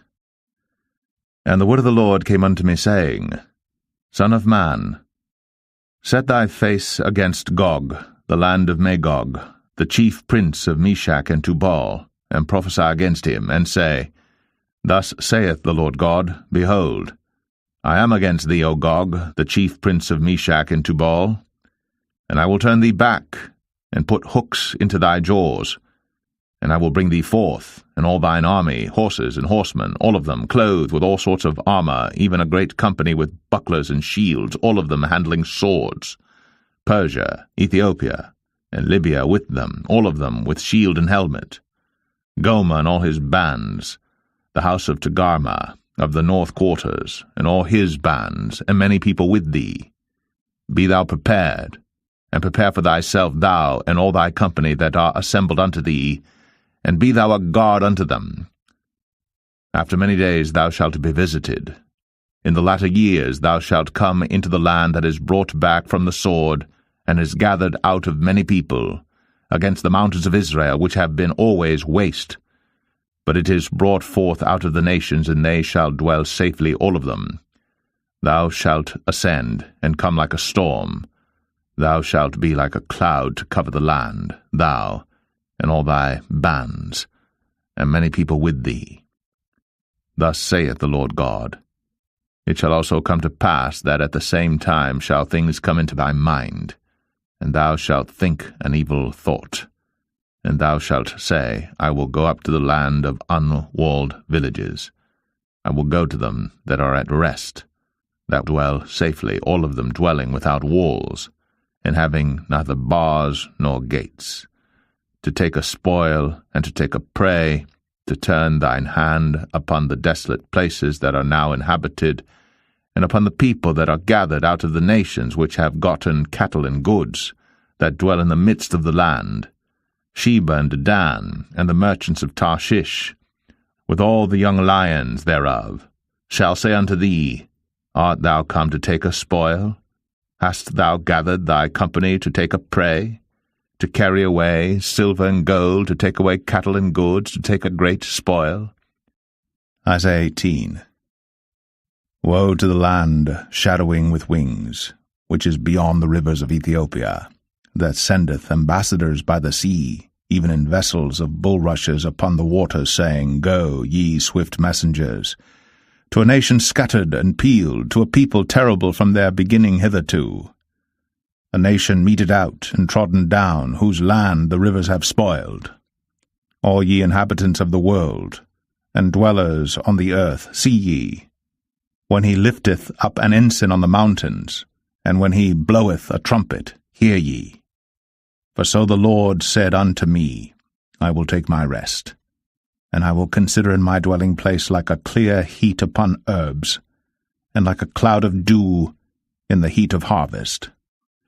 For afore the harvest, when the bud is perfect, and the sour grape is ripening in the flower, he shall both cut off the sprigs with pruning hooks, and take away and cut down the branches.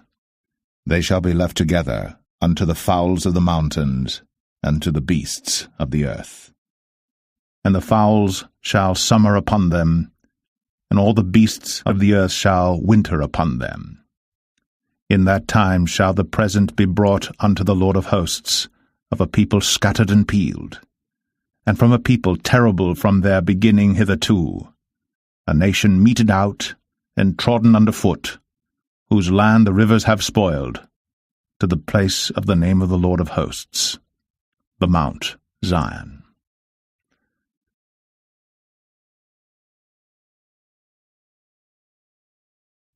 Isaiah 18. Woe to the land shadowing with wings, which is beyond the rivers of Ethiopia. Matthew.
Micah 2. Woe to them that devise iniquity, and work evil upon their beds. When the morning is light, they practice it, because it is in the power of their hand. And they covet fields, and take them by violence, and houses, and take them away, so they oppress a man in his house, even a man in his heritage. Therefore thus saith the Lord, Behold, against this family do I devise an evil, from which ye shall not remove your necks, neither shall ye go haughtily, for this time is evil. In that day shall one take up a parable against you, and lament with a doleful lamentation, and say, We be utterly spoiled. He hath changed the portion of my people. How hath he removed it from me? Turning away, he hath divided our fields. Therefore thou shalt have none that shall cast a cord by lot in the congregation of the Lord. Prophesy ye not, say they to them that prophesy, they shall not prophesy to them, that they shall not take shame. O thou that art named the house of Jacob, is the Spirit of the Lord straitened? Are these his doings? Do not my words do good to him that walketh uprightly? Even of late my people is risen up as an enemy. Ye pull off the robe with the garment from them that pass by securely, as men averse from war. The women of my people have ye cast out from their pleasant houses. From their children have ye taken away my glory for ever. Arise ye, and depart. For this is not your rest, because it is polluted. It shall destroy you, even with a sore destruction. If a man walking in the Spirit and falsehood do lie, saying, I will prophesy unto thee of wine and of strong drink, he shall even be the prophet of this people. I will surely assemble, O Jacob, all of thee. I will surely gather the remnant of Israel. I will put them together as the sheep of Bozrah, as the flock in the midst of their fold. They shall make great noise by reason of the multitude of men. The breaker is come up before them. They are broken up, and have passed through the gate, and are gone out by it, and their king shall pass before them, and the Lord on the head of them.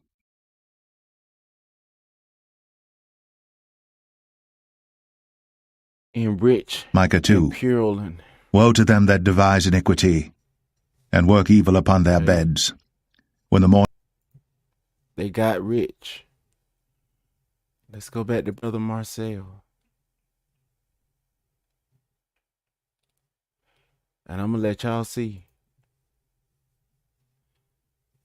Can anybody tell you that America is not racist after the day?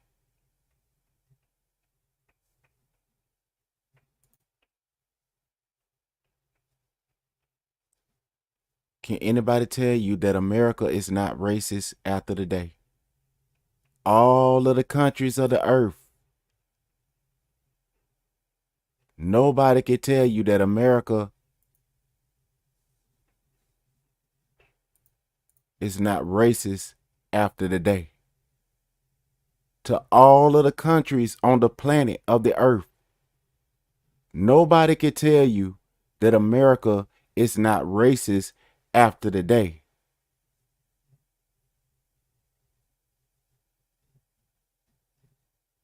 Time left until execution.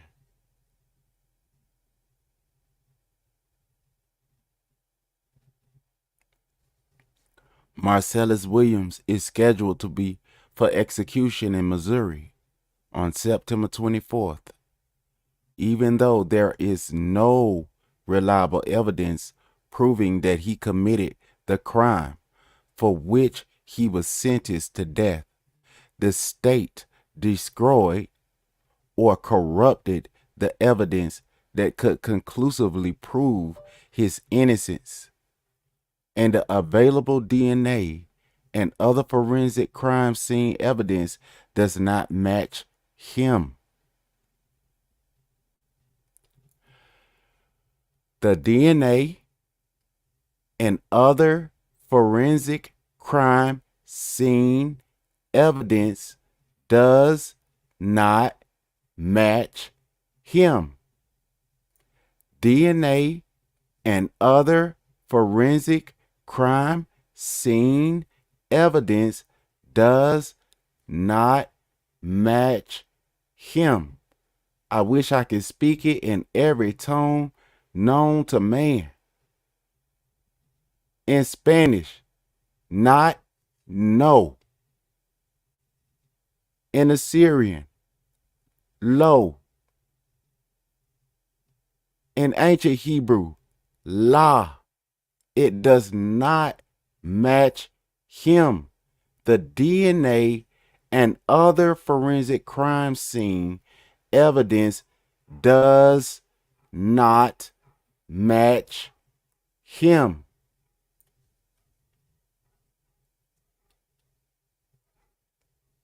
Not 1800. This is not in the 1500s that this is going on. 1800, 1500, 1800. But this is going on in 2024. Conviction date. Accused, he pled not guilty. Causes of conviction. Informants. One of them came back and recanted and said they bore false witness. Death penalty case. Yes. Race of victim. Caucasian. Status. Active. Person that did it. Crime scene evidence does not match him. Him.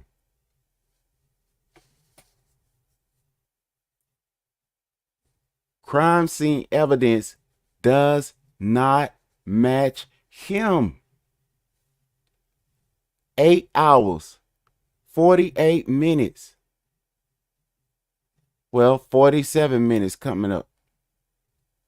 Marcellus Williams is scheduled for execution in Missouri on September 24th, even though there is no reliable evidence proving that he committed the crime for which he was sentenced to death.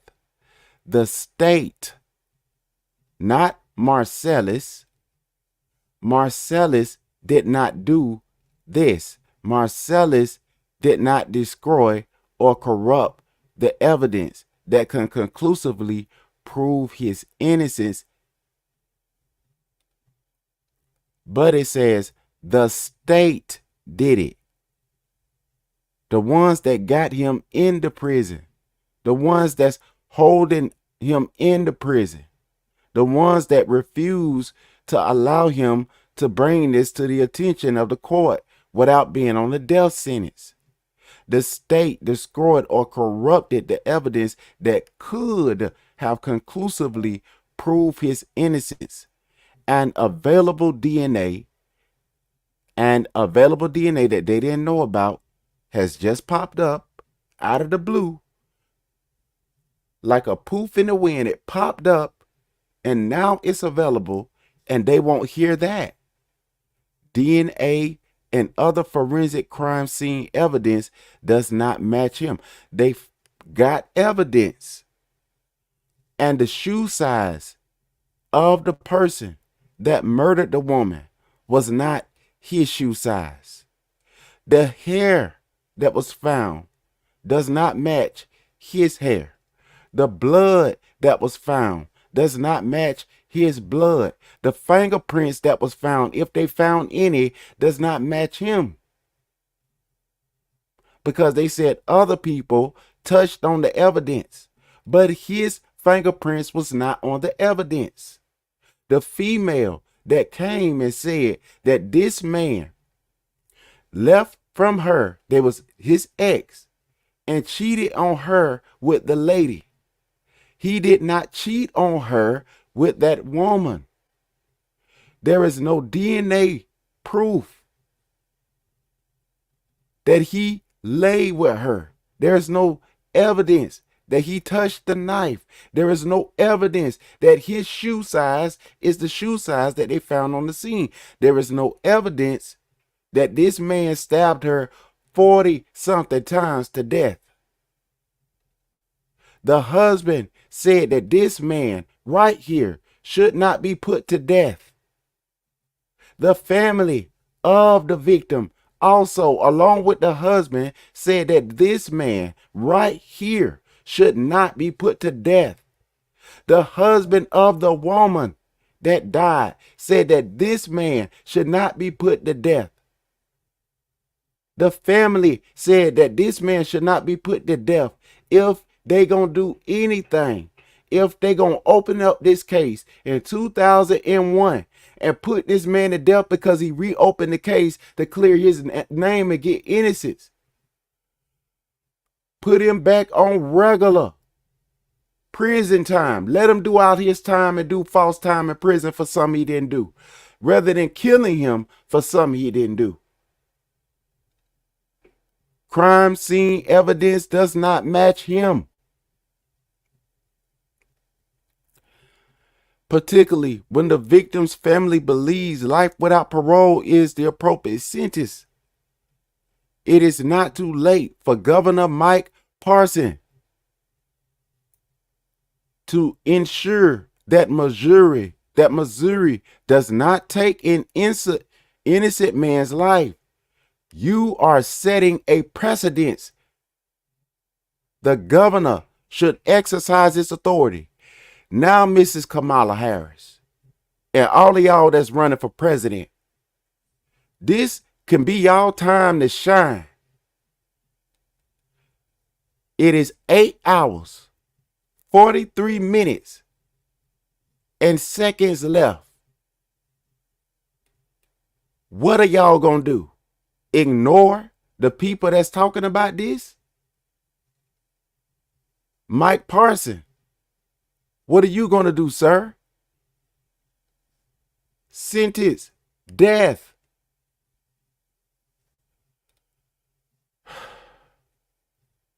The state, not him, but the state, destroyed or corrupted the evidence that could have conclusively proved his innocence.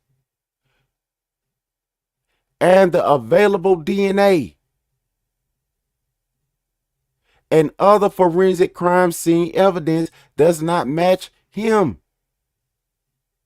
There is far too much uncertainty in this case to allow Mr. Williams to be executed, particularly when the victim's family believe life without parole is the appropriate sentence. What you got to say about this? All the people that's telling us to vote for Kamala Harris. Kamala Harris, what do you got to say about this? Is there any president nominees that has anything to say about this? And he's not the only one that's on death row. Are y'all going to look into these cases? Are y'all going to wait till all the time run up and tell us we did this for y'all? Everybody in the world, if y'all clicked on this video, y'all will see. Well, you will see. But if you stay and if nobody click on this video, nobody gonna see. And they gonna keep on going on with the same thing.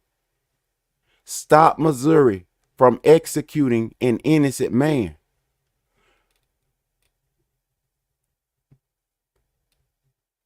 What say you, America?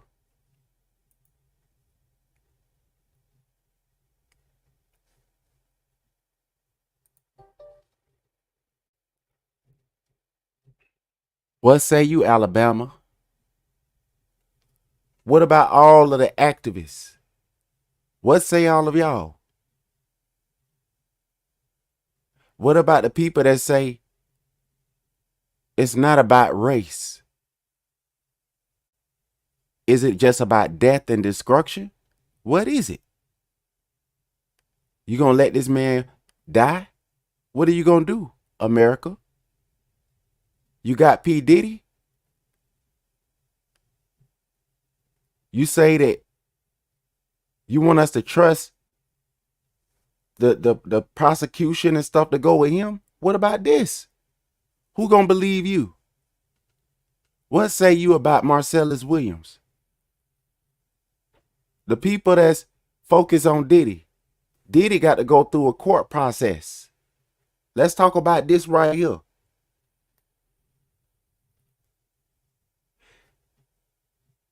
You can make money tomorrow. You can make your idols tomorrow. Because you can make rocks money. It's in your head. What about him? What about feed the homeless, feed the children? What do y'all got to say about this? It's 9 hours to go now. I'm not saying that nobody ain't calling in, but I want y'all to call in. That's why I'm pressing this like this.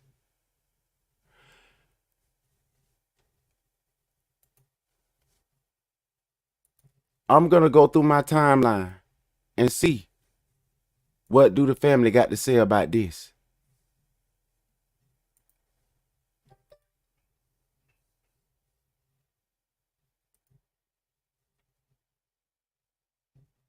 Not saying that nobody is not saying nothing important. We all have our call, but I'm finna look through here. They go Elder Malcolm X. What we doing? What are we doing? And he not the only one that's going through something. Look at YSL trial. What are we doing? Little black known history. We need to learn that. What are we doing? What are we doing? Look at these two. Just eating, just blanking our country up. She's saying something. No blacks welcome. Brother Phil saying something. Young Dolph murder. They saying something about what's going on with us. We not swinging on trees around here. The lounge, this sister is speaking on something. Are we swinging on trees around here? What's going on? Where's the dangerous monkeys at? DNA prove Marcellus Williams might be innocent. Judge decides he is to die. There go a sister right there. She's saying something. 55-year-old. Keep going, sister. Keep going, sister. Remove your home. Okay. I guess that's okay. Only one culture in Africa. Only one culture in North America. This sister is saying something. Snoop. Everybody is crying out. Look, tropical storm in Tampa right now. There's a tropical storm going on in Tampa right now. Israel devastates Hezbollah with massive airstrikes. Yo. Little known black history. Our history has been hidden from us. Like the man from Arabia said, it's been hidden from you. Negroes.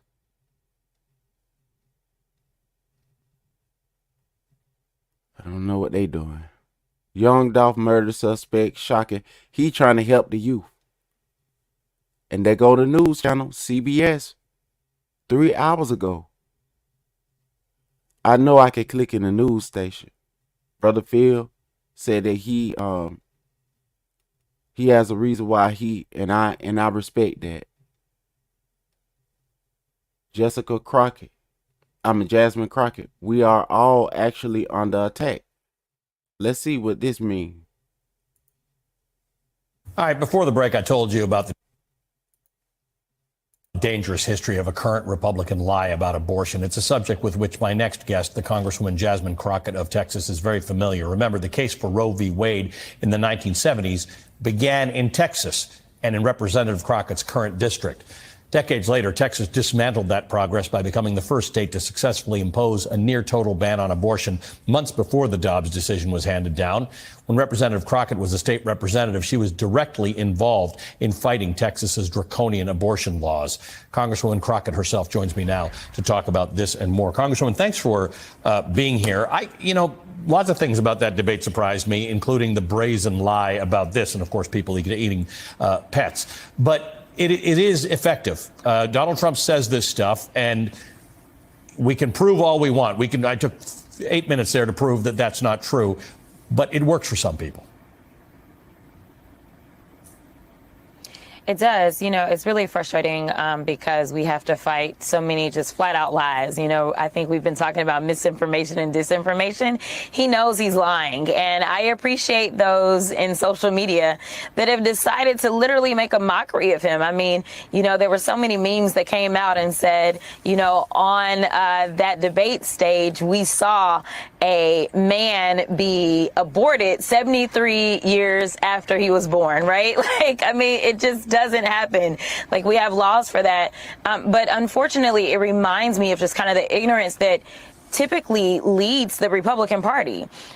We know that at some time there was justification for slavery because they didn't truly understand what, quote unquote, was making us different or whatever their justifications were. But it's this idea of if I don't understand something, then I'm then just going to lash out against it. Same thing with our LGBTQIA community. And so that is one reason that as I've hit the trail, I was in Ohio as Ohio was trying to pass their issue, and it did pass, even though they put all of these different obstacles in front of it. I said, this isn't about whether or not you agree with abortion. Right. And I want people to be comfortable with saying, I don't necessarily agree with abortion, but if you believe in freedom, then you should absolutely be on this bandwagon, because I'm not asking you to judge me or to make decisions for me and my body that me and my doctor are going to make. But at some point in time, there is some freedom that you hold dear that there will be license to go after. Okay. Listen. I'm going to tell you like the man said. I can't agree with that. I understand your argument, but I can't agree with that because it goes against what I believe. But I understand your argument. You make a lot of good points, but I can't agree with that. I'm sorry. I just can't do it. There's a lot going on. I'm showing y'all the channels to go and watch. To go Brother Phil, Emancipation Media. Brother K. Judah, somewhere on here. I thought I saw him earlier.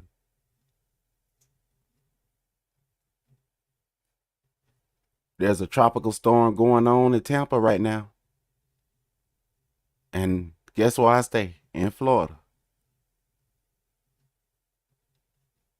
Let's see who else talking about Brother Marcellus, though. I'm not saying that what other people is talking about is wrong. But I'm trying to talk about Brother Marcellus. And also, y'all keep up with this trial with Young Thug, too. If some of us got to do one thing and some of us got to do another one. It ain't easy. That's why we can't always be in one place. That's why sometimes some of us feel like we're not being heard. But I'm finna go back up and go and look and see what's going on. Because, see, right now, you got some people that's talking about what the Bible say about what she was saying. And that'll be me a lot of times. But sometimes I got to switch it up and talk about something else. Now look, there go the protesters outside. Stop stuffing sopping wet bags of ice into your cooler. I've got a brand new fridge on wheels that keeps your food ice. Well, anti-death penalty advocates protesting a decision by Missouri's governor to not call off a man's execution set for tomorrow night. Thanks for joining us here at 9. I'm Mike Landis. And I'm Lauren Inman. Marcellus Williams is set to face the death penalty for the 1998 murder of St. Louis social worker Leisha Gale, unless a court steps in. Fox 49's Jared Henry is live at the federal courthouse in Springfield after observing today's protest. Jared. Yeah, this protest was organized by the Party for Socialism and Liberation. It was planned before Governor Parson's decision came down today, but the group tells me that they wanted to come out here and make sure that their voices were heard. I don't know what word we need to come up with, but there should definitely be a word for whenever the state knowingly executes an innocent person. Lucy Mayfield is with the Party for Socialism and Liberation. She organized this protest. The group believes Marcellus Williams should not face the death penalty. Mayfield says the evidence does not link Williams to the crime. There is absolutely no reason to believe that he did this. And at that point, our justice system says innocent until proven guilty. Williams is convicted of breaking into Leisha Gale's St. Louis home and stabbing her to death in August of 1998. In the years since the conviction, Williams has maintained his innocence. During the trial, there were concerns that original members of the prosecution team mishandled evidence, including the murder weapon. Sam Howard attended the protest. He tells me Governor Parson... Hey, y'all, I'll be right back. I hear something going on outside. Hold on. I'll be right back.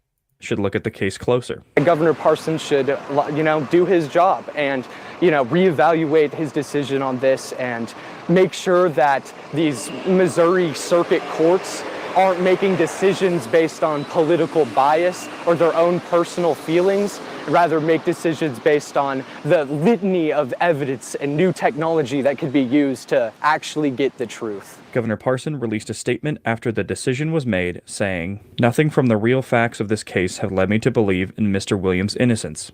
As such, Mr. Williams' punishment will be carried out as ordered by the Supreme Court."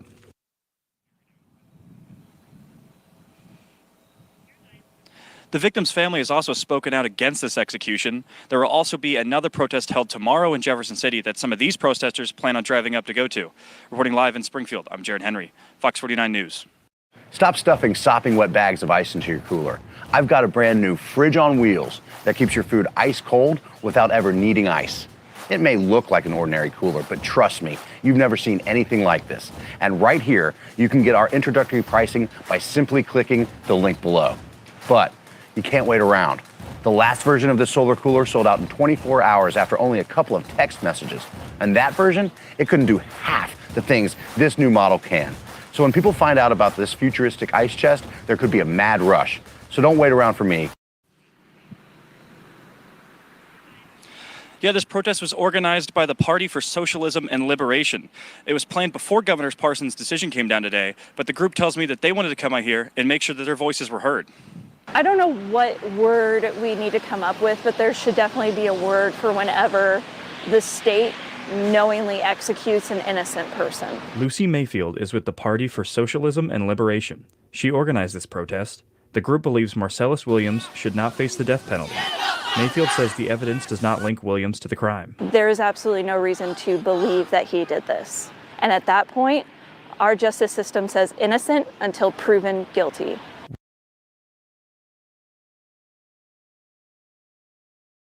Hey, fam. Here you go, pal. Hey, everybody. Make sure you guys support my husband platform and subscribe to his channel. All right. I'm finna let it finish. My wife wanted to tell y'all that. Williams is convicted of breaking into Leisha Gale's St. Louis home and stabbing her to death in August of 1998. In the years since the conviction, Williams has maintained his innocence. During the trial, there were concerns that original members of the prosecution team mishandled evidence, including the murder weapon. Sam Howard attended the protest. He tells me Governor Parson should look at the case closer. Governor Parson should, do his job and, reevaluate his decision on this and make sure that these Missouri circuit courts aren't making decisions based on political bias or their own personal feelings, rather make decisions based on the litany of evidence and new technology that could be used to actually get the truth. Governor Parson released a statement after the decision was made, saying, "Nothing from the real facts of this case have led me to believe in Mr. Williams' innocence. As such, Mr. Williams' punishment will be carried out as ordered by the Supreme Court."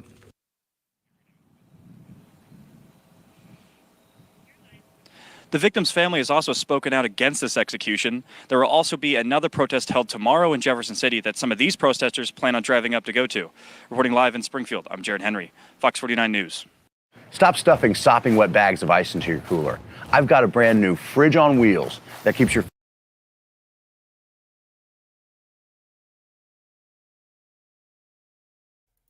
Let me go ahead. I'm finna look through some more stuff, fam.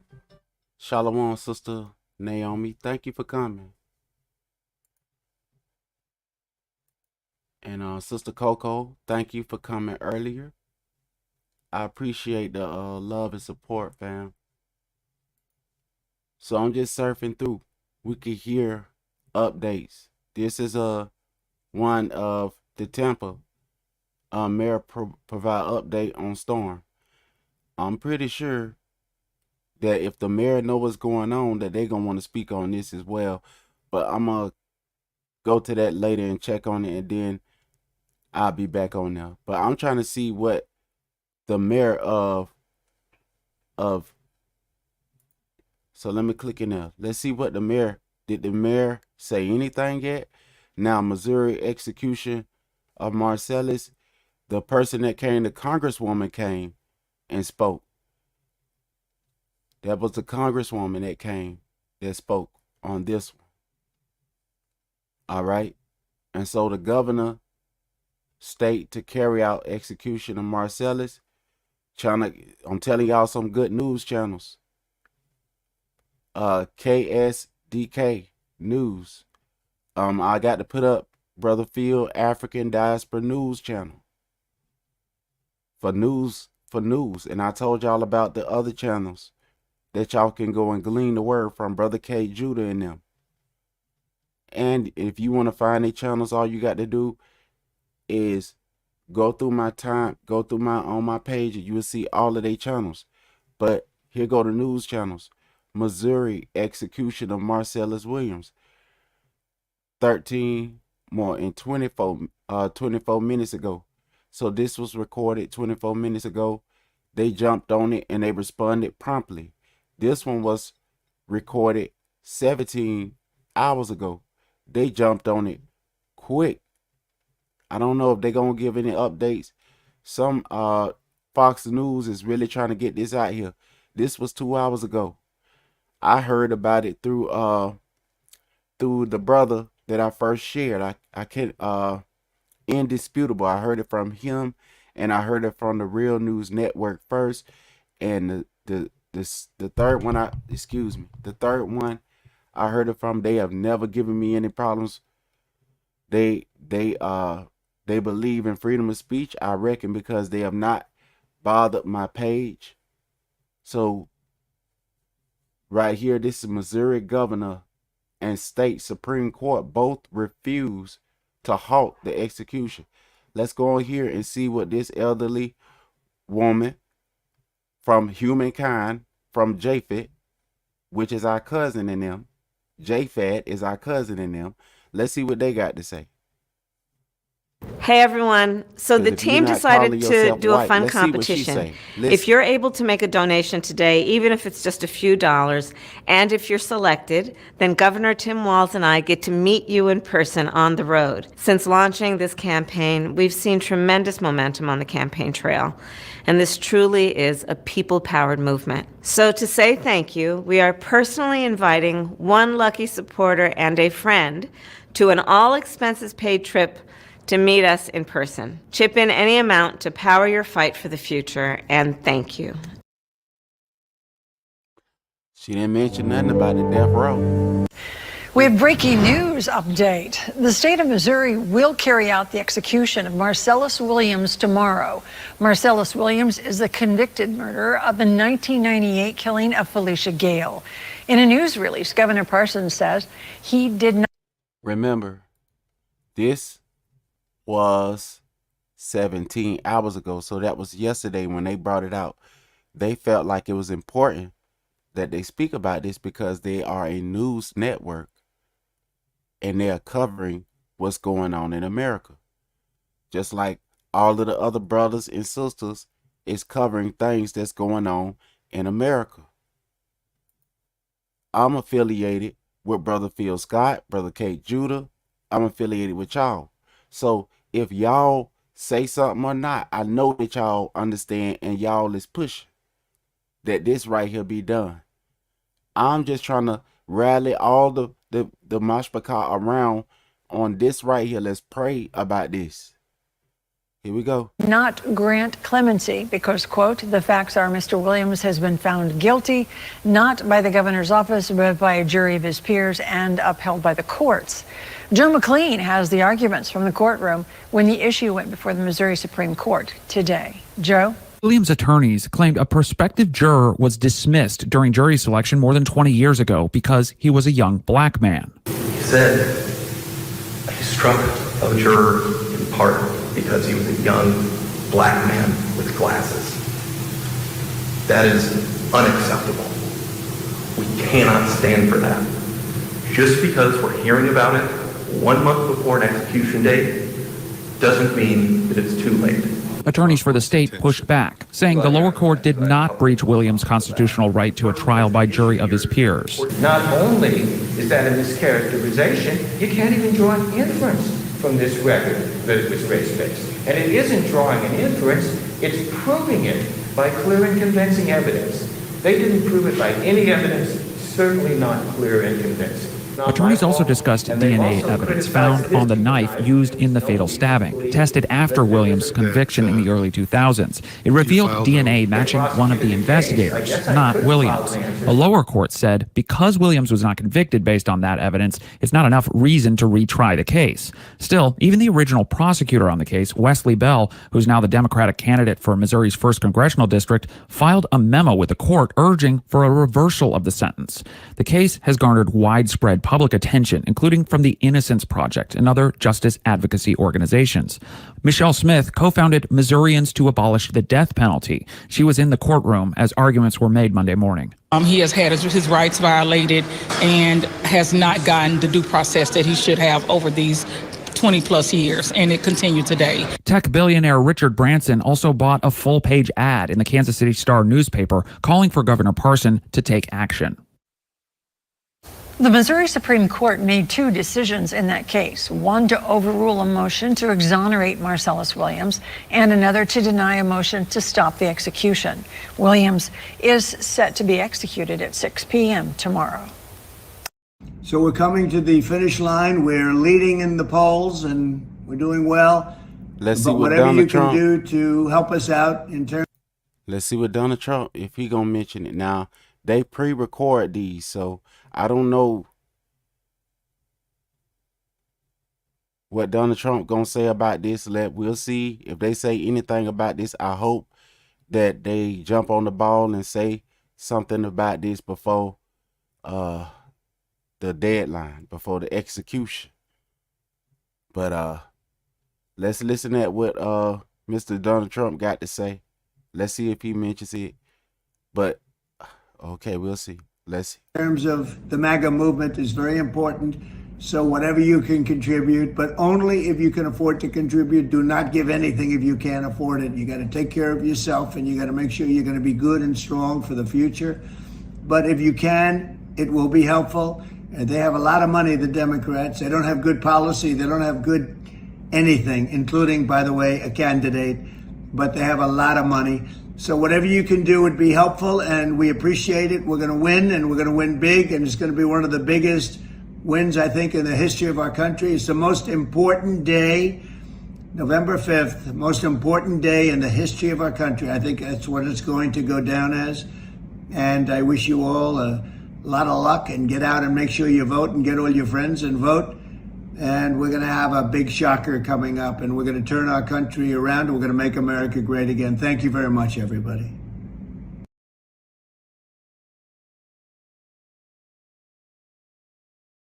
going to follow some breaking news now. All eyes are on Columbia, as this evening the state of South Carolina is set to carry out its first execution in more than a decade. Freddie Owens was convicted of 2 separate murders. After his first conviction, he was placed in the Greenville County Detention Center on a 24-hour hold. That is where he killed his cellmate, Christopher Brian Lee. Lee was in jail on a minor traffic offense. Well, before he killed his cellmate, Freddie Owens was convicted in the murder of Irene Graves. She was a single mother working 3 jobs to care for her children. Working overnight at the Old Speedway on Lawrence Road in 1997 when Owens and another defendant robbed the place, killing Irene in the process. Well, Fox Carolina's Justin Doherty is live in Columbia now where that execution will happen. Justin. Haley, we are just outside the Department of Corrections headquarters here in Columbia. Just off to our left is the cap. Okay, now he has already been executed. I woke up this morning and I saw that he got executed already. I don't know the details of that case. I seen Brother Marcellus' case come up on Undisputed, and ever since I saw that case, it's been bothering me so much, and I just been coming on here. So don't think that I don't care about the other people.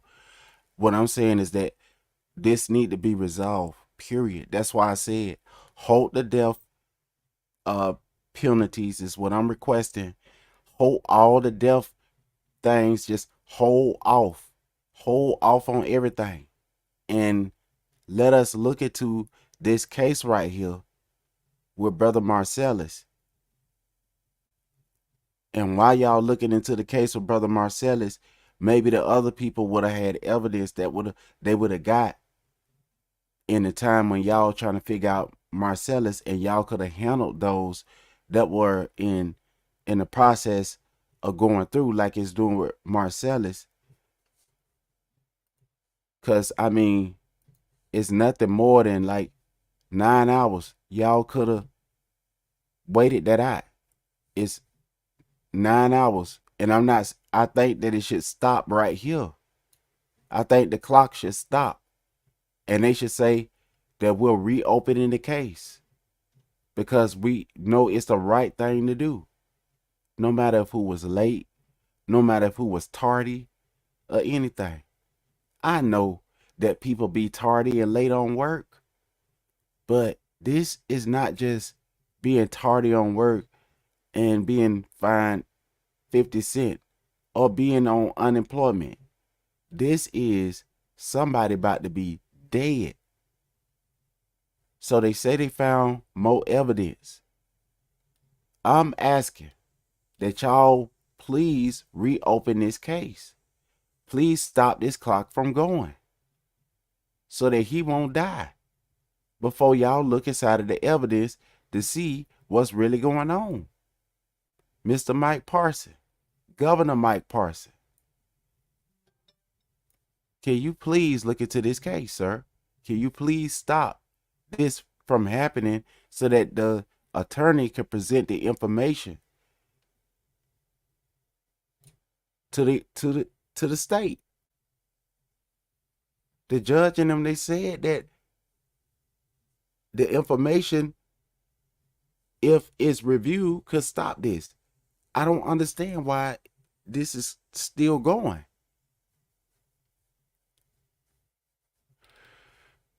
But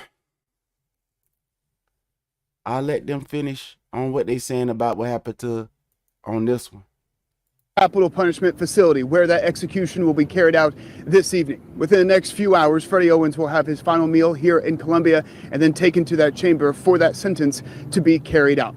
But Freddie Owens has been on death row since 1999. His execution planned for that time, but because of appeals and motions, his execution has been delayed. Also, the fact that the state of South Carolina has had trouble acquiring the drugs to carry out a lethal injection execution. So there was decades of legislative work to make sure other methods were added, as well as a shield law, which really keeps the transaction of those drugs private, because no drug company wanted to sell the lethal injection drugs to the state if that transaction was made public. So for now, that transaction is private due to that shield law.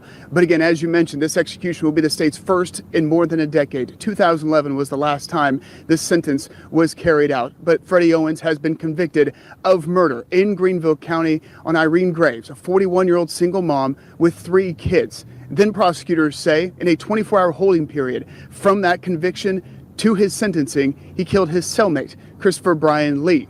And again, we know that Freddie Owens will be executed tonight at 6 o'clock. He was given the choice between which method he wanted to die. It was shooting, his firing squad, electric chair, and lethal injection.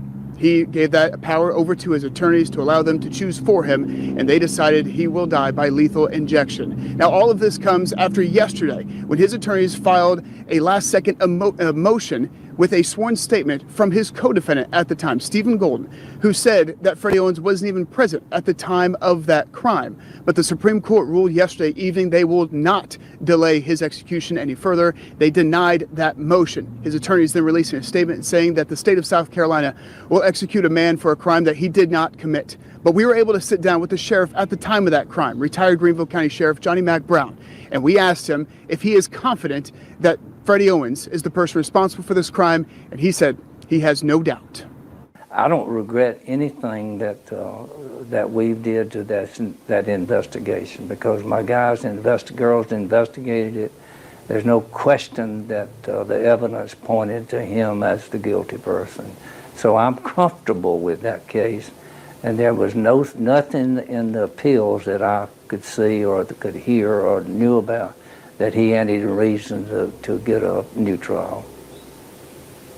100% confident jury made the right decision. He's the one. Absolutely made the right decision. Throughout the week, we've also been able to speak with Irene Graves' daughter, Ensley Graves. We asked her how she feels leading up to this moment this evening where her mother's killer will be put to death. And she said she really doesn't have many words for it, saying that she was just 10 years old at the time of her mother's murder. And she's thankful for those who made this decision for her. Haley. Well, Justin, you've actually been selected as part of the media to be present during the execution. So what exactly does that entail?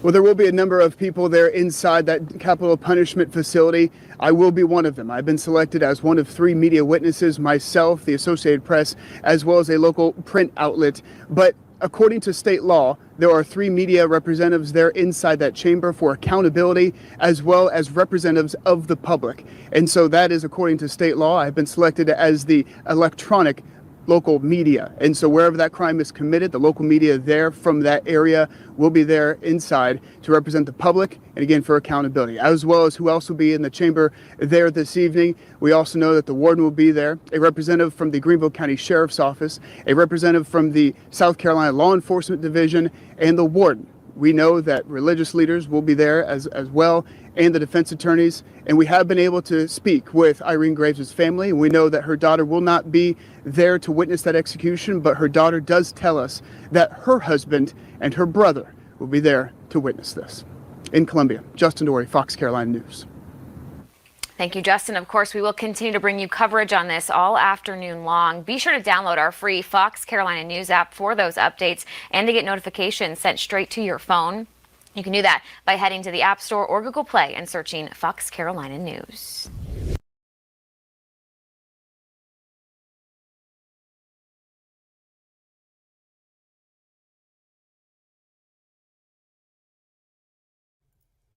Well, as you can see, everybody talking about lynching.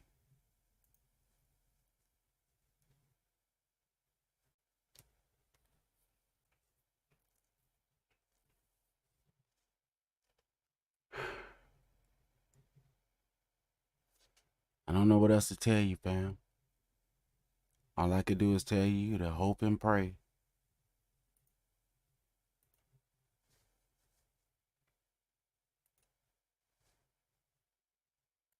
It's a very strong thing when the family is telling you not to do it.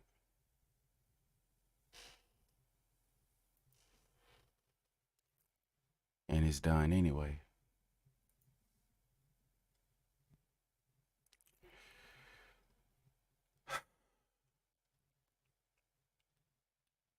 This sad, man.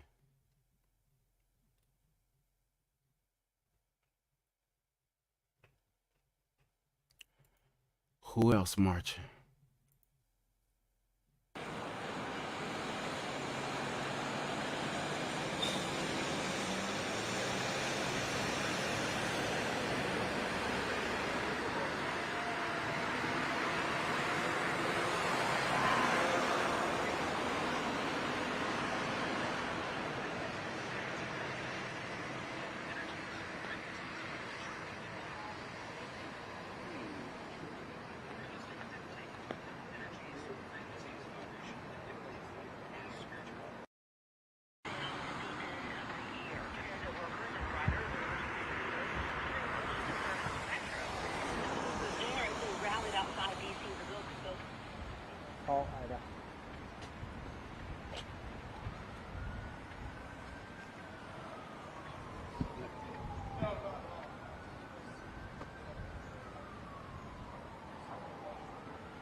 Don't spend another dime on Lotto until you watch this first.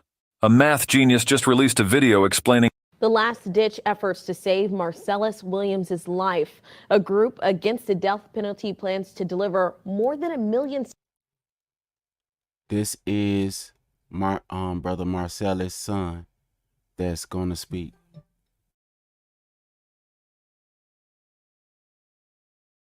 The last-ditch efforts to save Marcellus Williams' life. A group against the death penalty plans to deliver more than 1 million signatures to the Missouri State Capitol in hopes of stopping the execution just hours from right now. Our Mercedes McKay joins us now live from University City with how his family is feeling about his death to come. Mercedes? Rennie and Sydney, nearly 12 hours from now, Missouri death row inmate Marcellus Williams is set to die by lethal injection. This morning, we're live outside the University City Police Department, where the investigation into this case started over 25 years ago. Williams was sentenced to death for the 1998 murder of former St. Louis Post-Dispatch reporter Felicia Gale, who was repeatedly stabbed during a burglary in her University City home. 24 hours ago, the Missouri Supreme Court refused to stop the execution, following a last-minute hearing where Williams' attorneys went over errors in the case, from jury selection to the mishandling of the murder weapon. Today in St. Louis spoke to Williams' son ahead of his father's execution. Marcellus Williams Jr. told our Rennie Knott he was still hoping for a miracle, but his family has also made peace. In this life, death is something that is going to come, you know? That's something that's for sure. You might not be rich, you might not get a dream car that you want, but you're going to die, and you got to make peace with that. So if this is the way that he going out, we already made peace. Allah is the best of all planners, so we ready to face that when it comes. Williams is set to be executed tonight at 6 in Bonne Terre. And Rennie, we know that you sat down with Marcellus Williams Jr. just last week and spoke with him about how emotional this day will be for him.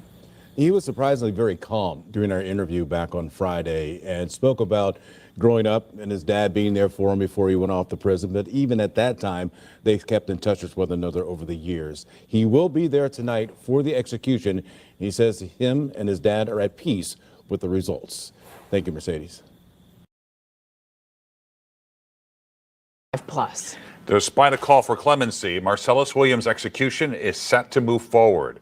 Virgin Group founder Sir Richard Branson placed this full-page ad in the Kansas City Star urging Missouri Governor Mike Parson to stop the execution. Williams is scheduled to die in exactly 24 hours. So the son said they already done made peace with Allahayim. The son said they already made peace with Allahayim. So I guess I'm gonna just turn on some music and pray. Hopefully Yahweh will change their mind at the last minute. But I'm gonna turn on some music and let's see what America do. The people that got the authority, let's see what they do.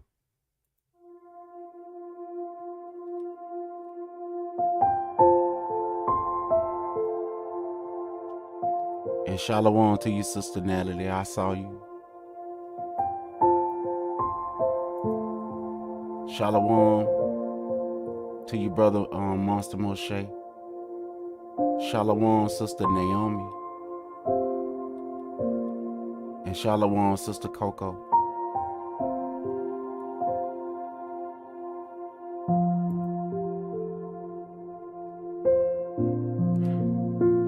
Yeah, so something ain't right. Let me turn this down some.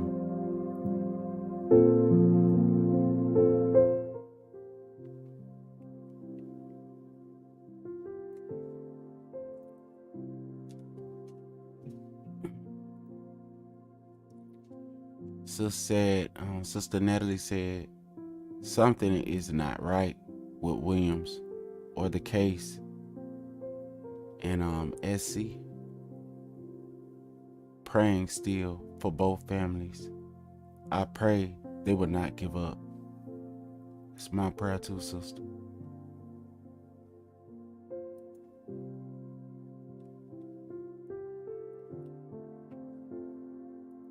And that's our sister. She just joined the channel, I believe this month, later this month.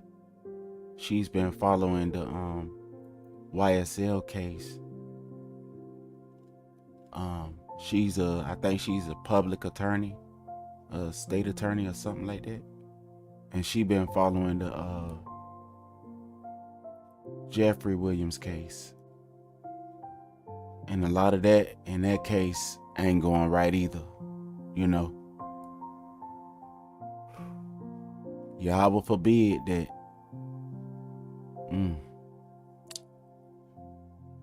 Even though all this stuff is going on, the people that's making decisions today, what you do today will affect somebody tomorrow.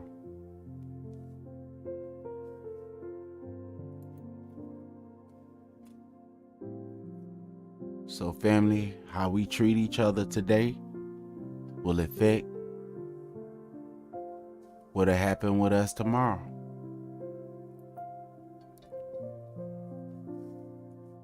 And we need to be careful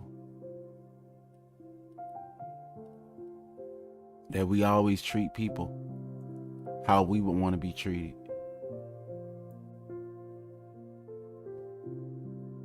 They went out their way. They still going out their way. One of the news stations said that they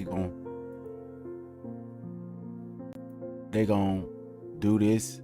They gonna keep going until they can't go no more. And they're hoping for a change. And I believe that's what a lot of people is doing with these different countries. But we know that at the end of the day, what Elohim will is what it will be. So some may feel justified in their actions, but we know of a surety by looking at this and listening to the silence and to some of the responses that this right here wasn't done right. This was another time when everybody was trying to come together on something else. Let's not mess it up again. I'm telling y'all, the ones that came together for this, let's keep this up. Let's not mess it up again. You know how it was when everybody was biting and trying to chew each other up. But I still hope that Elder Marcellus, whatever way, as the brother said, whatever way that Elohim allow it to be,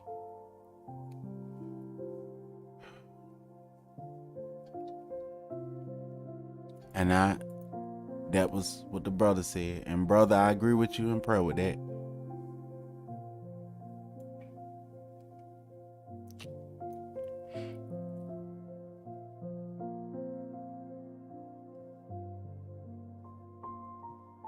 I don't know. Y'all, I'm talking to y'all. Hold on, let me come and talk to y'all, because people gonna think I need to be put in the ward. I was about to talk to y'all. Hold on. Y'all wrath is upon them. Stay in repentance and forgiveness, obedience, humility, family. They will never win against y'all. And that's right, sister. That's right. Oh, you said you want to go. Okay. Yeah. I remember. I forget sometimes I forget. So it's up to you. One of the sisters said they wanted to come up and say something about what's going on with this case. So I dropped the link for you. Any one of y'all can come up here and y'all can voice y'all opinion, y'all concerns about this situation.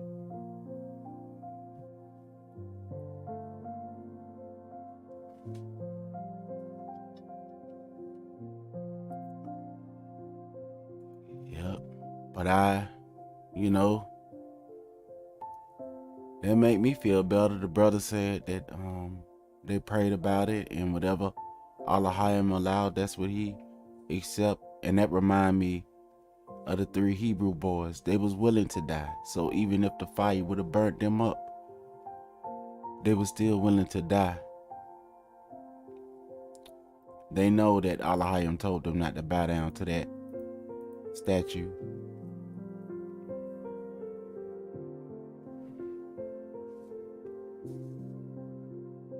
We all have to be willing to stand for something.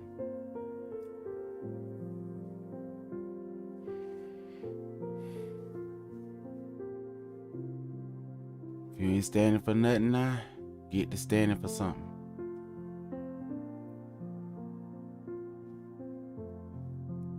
But it seemed like to me, the governor made it up in his mind that come hell or high water, he ain't answering that phone. I don't know.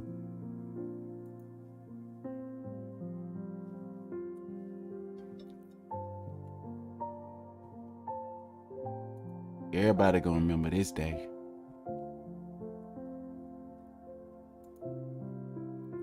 Some people may forget.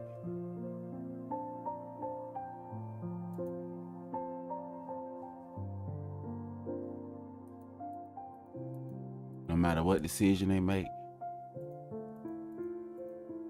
This brother right now, I'm not saying that this is his last hours, because you never know what's going to happen. But this brother right here, his situation, this how you can know your suffering, what your suffering can do.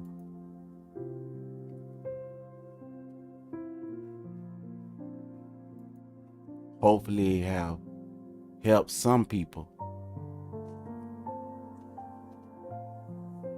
to remember why Yahweh gave us the commandments.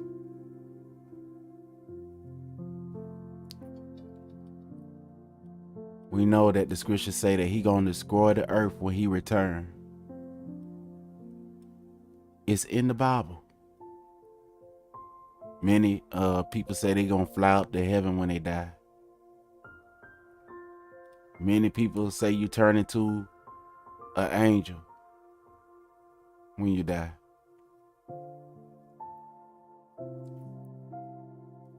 I went inside of the Bible and I read, and it said that those who sleep in Yahweh will be resurrected unto eternal life and peace.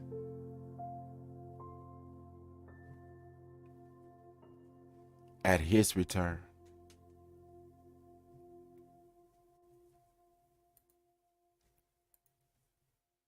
So we know that there's a lot of interpretations, but there's a promise from Yahweh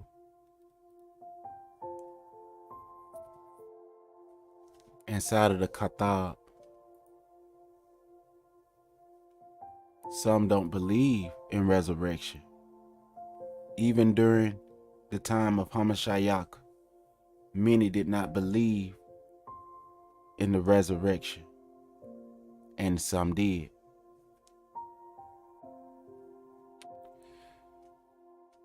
But there's a promise inside of the scripture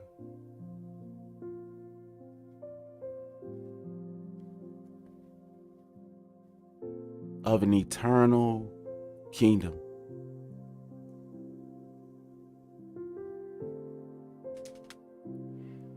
There is a promise of eternal life inside of the law and the prophets.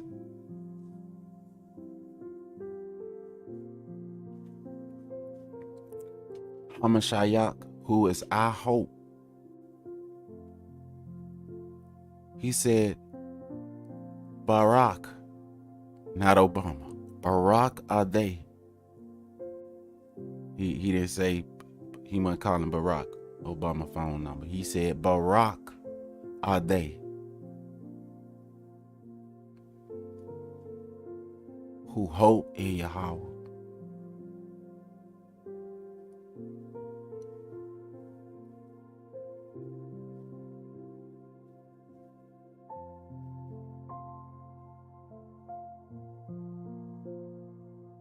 This is a sad day, but I'm trying to find words to encourage the family not to give up.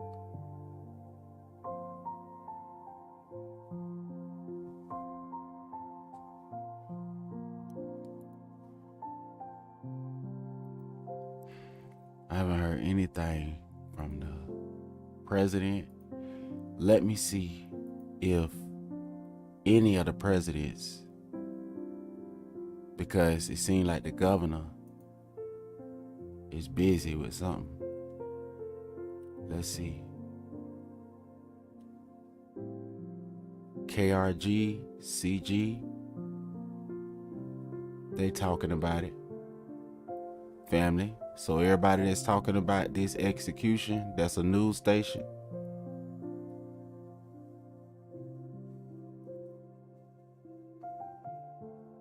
Y'all should go and check out their channel.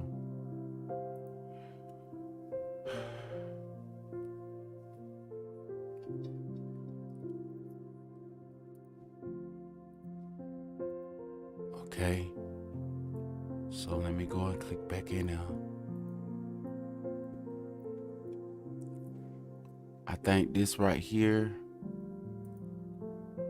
and I'm gonna look up Atlanta.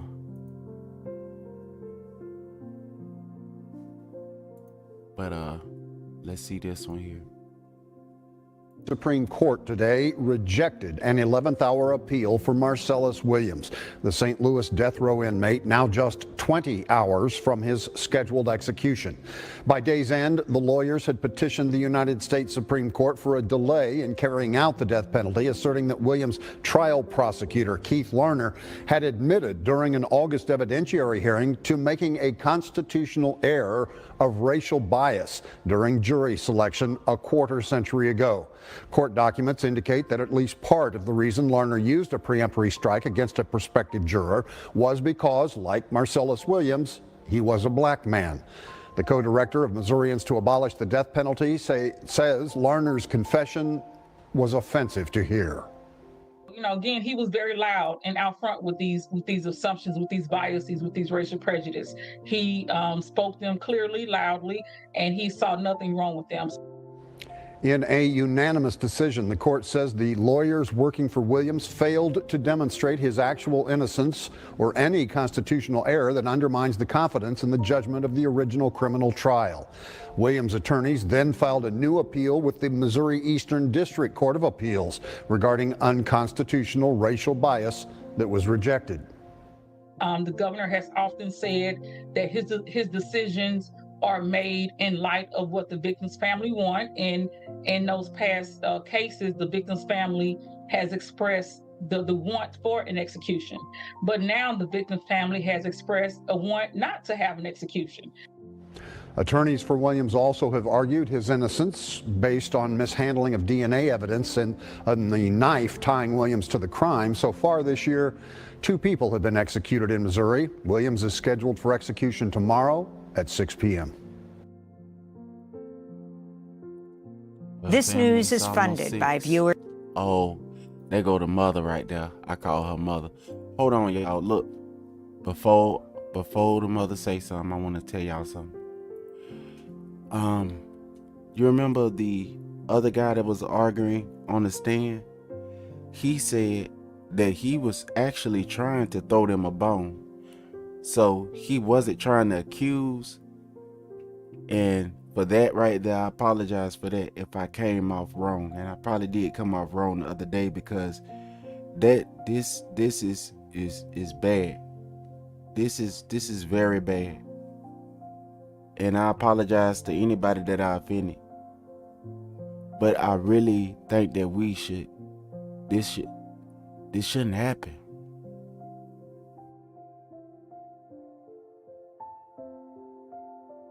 Viewers like you. Please support our work at democracynow.org/give. This is Democracy Now! I'm Amy Goodman with Juan Gonzalez. Unless the U.S. Supreme Court intervenes, the state of Missouri will kill Marcellus Williams at 6 p.m. Central Time today. On Monday, Republican Governor Mike Parson turned down Williams' bid for clemency, followed a short time later by the Missouri Supreme Court rejecting his latest legal challenge. Williams is African-American. He was convicted in 2001 of killing a former St. Louis Post-Dispatch reporter, Leisha Gale, who's white, during a robbery. He was convicted by 11 white jurors and 1 black juror after the prosecution was allowed to preemptively strike out 6 other prospective black jurors. Williams always maintained his innocence. The jurors, the prosecutor, and the murder victim's family all oppose Williams' execution. For more, we're joined in Kansas City, Missouri, by Tricia Rojo Bushnell, Marcellus Williams attorney, executive director of the Midwest Innocence Project. Welcome to Democracy Now! We only have a few minutes, but it's possible that Marcellus Williams only has a few hours. Can you explain what you are calling for and what this case at the last minute is all about? Yes, at this time, we're asking for what Marcellus Williams has been asking for 23 years, which is for a court to take a full and accurate review of the proceedings before it. Right now, for the first time ever, a few weeks ago, the prosecutor had to take the stand and testify under oath about his strikes that he used during the jury selection process. And at that hearing, he testified that he, at least in part, struck a juror based on his race. Yet right now, we have yet to have a court who will fully examine and review that evidence. We know that that's a violation of the Constitution. The prosecutor agrees that violated Williams' constitutional rights. But what we see is a system that's looking at finality over fairness, rushing to get to an execution date instead of taking the time to stop this execution and look at the merits of what is being argued. And what was the main evidence against him? And could you talk about the advanced DNA testing and what is revealed about the murder weapon? Yes. So Mr. Williams was convicted based on what we know is a leading cause of wrongful conviction, which is essentially informant testimony. So this is a murder where there were no leads for months and months. And then at some point, the police suggested to the victim's husband that he should offer a reward. And it was only then, after a $10,000 reward had been offered, that the first informant came forward, a jailhouse informant, who said also that he wouldn't testify until he got the money. The information he provided was information that was essentially out in the public sphere from the newspaper, but he also provided information about another informant, a woman named Laura Asaro, who had had connections to Marcellus Williams in the past. She also not only had incentivized by the reward money, but the police forced her to talk by picking her up on her own warrants and saying, you know, we can arrest you and charge you with these crimes unless you help us here. At the time of the crime, there was a number of pieces of forensic evidence, including bloody footprints and hairs found at the crime scene, all of which exclude Marcellus Williams. In 2015, however, Mr. Williams requested additional DNA testing of the murder weapon, which was a knife found still protruding from the victim's body. That DNA testing was performed, male DNA was found on that murder weapon, and it excludes Marcellus Williams. He is not the person who left that DNA on the knife. Based on all of that evidence, the prosecutor reviewed the case, brought forward this motion to overturn Mr. Williams' conviction on the basis of innocence, as well as on the basis of these constitutional violations, including racial discrimination. But on the day before the evidentiary hearing, new DNA testing came in that showed that the DNA on that knife could be consistent with the trial prosecutor's DNA and the trial prosecutor's investigator. At the evidentiary hearing, we've now learned that they mishandled that knife. They touched it without gloves in 2001 repeatedly, essentially destroying any potential probative value this critical evidence would have, which is what the prosecutor now also concedes was a constitutional violation. So, Tricia, who is in charge at the U.S. Supreme Court of this case? What has to happen today? So the stay motions go to Justice Kavanaugh, but the courts are going to be reviewing all of the cert petitions, the requests that the Supreme Court take on the case, as well as the motions to stop the execution. There are 3 petitions pending before the U.S. Supreme Court right now. The first is regarding the governor, Parson, had dissolved what was called a board of inquiry that was created to review all of this evidence. He dissolved it, even though Governor Eric Greitens had appointed it. So the first is regards to whether or not he was able to do that. The second is whether the federal courts should have reopened the case to allow this new evidence of racial discrimination in the jury selection to be heard. And the last one, filed last night, is about what weight should the prosecutor be given, his concessions be given. And we know that the U.S. Supreme Court has already granted review of a similar case, the case of Richard Glossip out of Oklahoma, where the Attorney General there said the same thing, that constitutional error occurred here and we shouldn't execute him. And so for those same reasons, the court should hear this case Tricia as well. Rojo Bushnell, Executive Director of the Midwest Innocence Project. The prosecutor, the jurors, and the victim's family have called for him not to be executed. I'm Amy Goodman with Juan Gonzalez. Democracy Now! Is funded by Director of the Midwest Innocence Project. The prosecutor, the jurors, and the victim's family have called for him not to be executed. I'm Amy Goodman with Juan Gonzalez. Director of the Midwest Innocence Project. The prosecutor, the jurors, and the victim's family have called for him not to be executed. I'm Amy Goodman with Juan Gonzalez. Democracy Now! Is funded by viewers like you. Please give today at democracynow.org/give.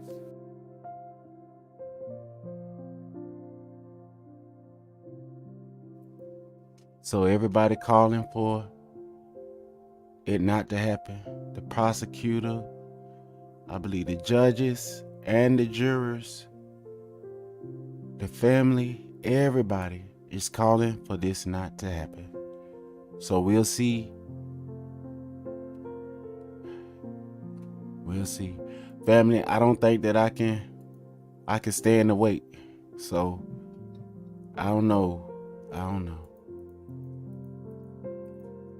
I just post up there if he all right. But before I get off of here, let me go and see if there's any updates on the president, the person that wants you to vote for them to be president. Let's see if there's any presidents that's giving a response to this right here. If there's anybody that's willing to speak on this. President.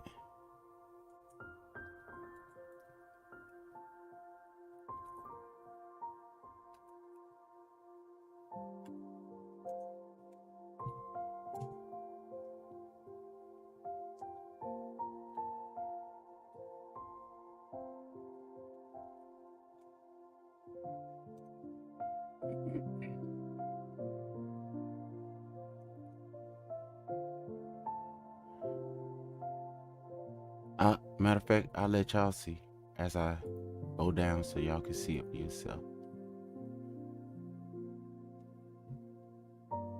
You see I wrote President Speaks and I put Marcellus. Let's see.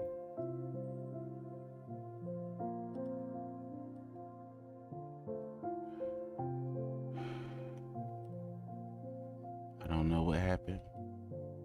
Maybe they stopped it. Maybe that's why she stopped the broadcast.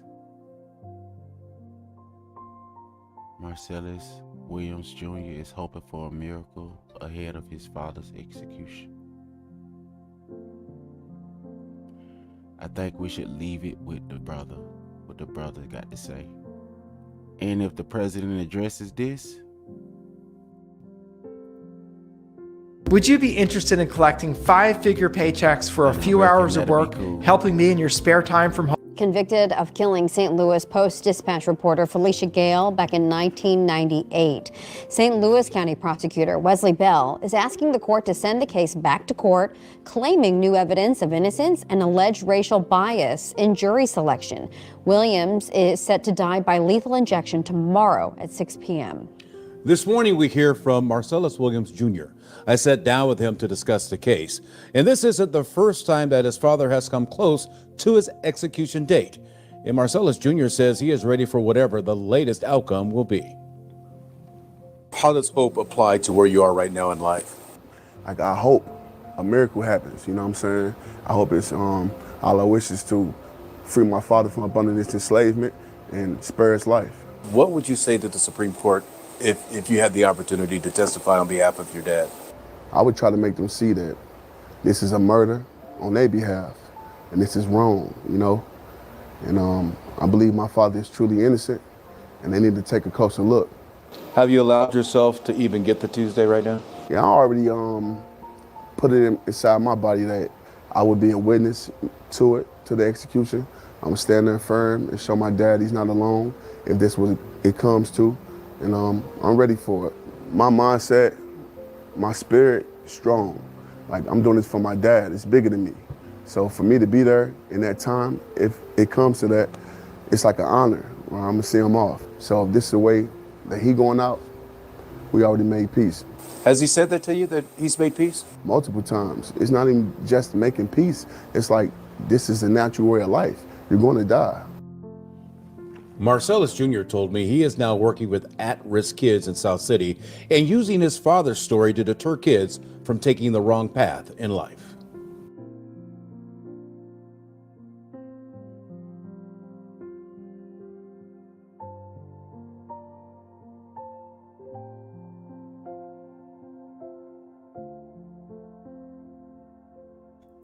All right, family. Gotta go.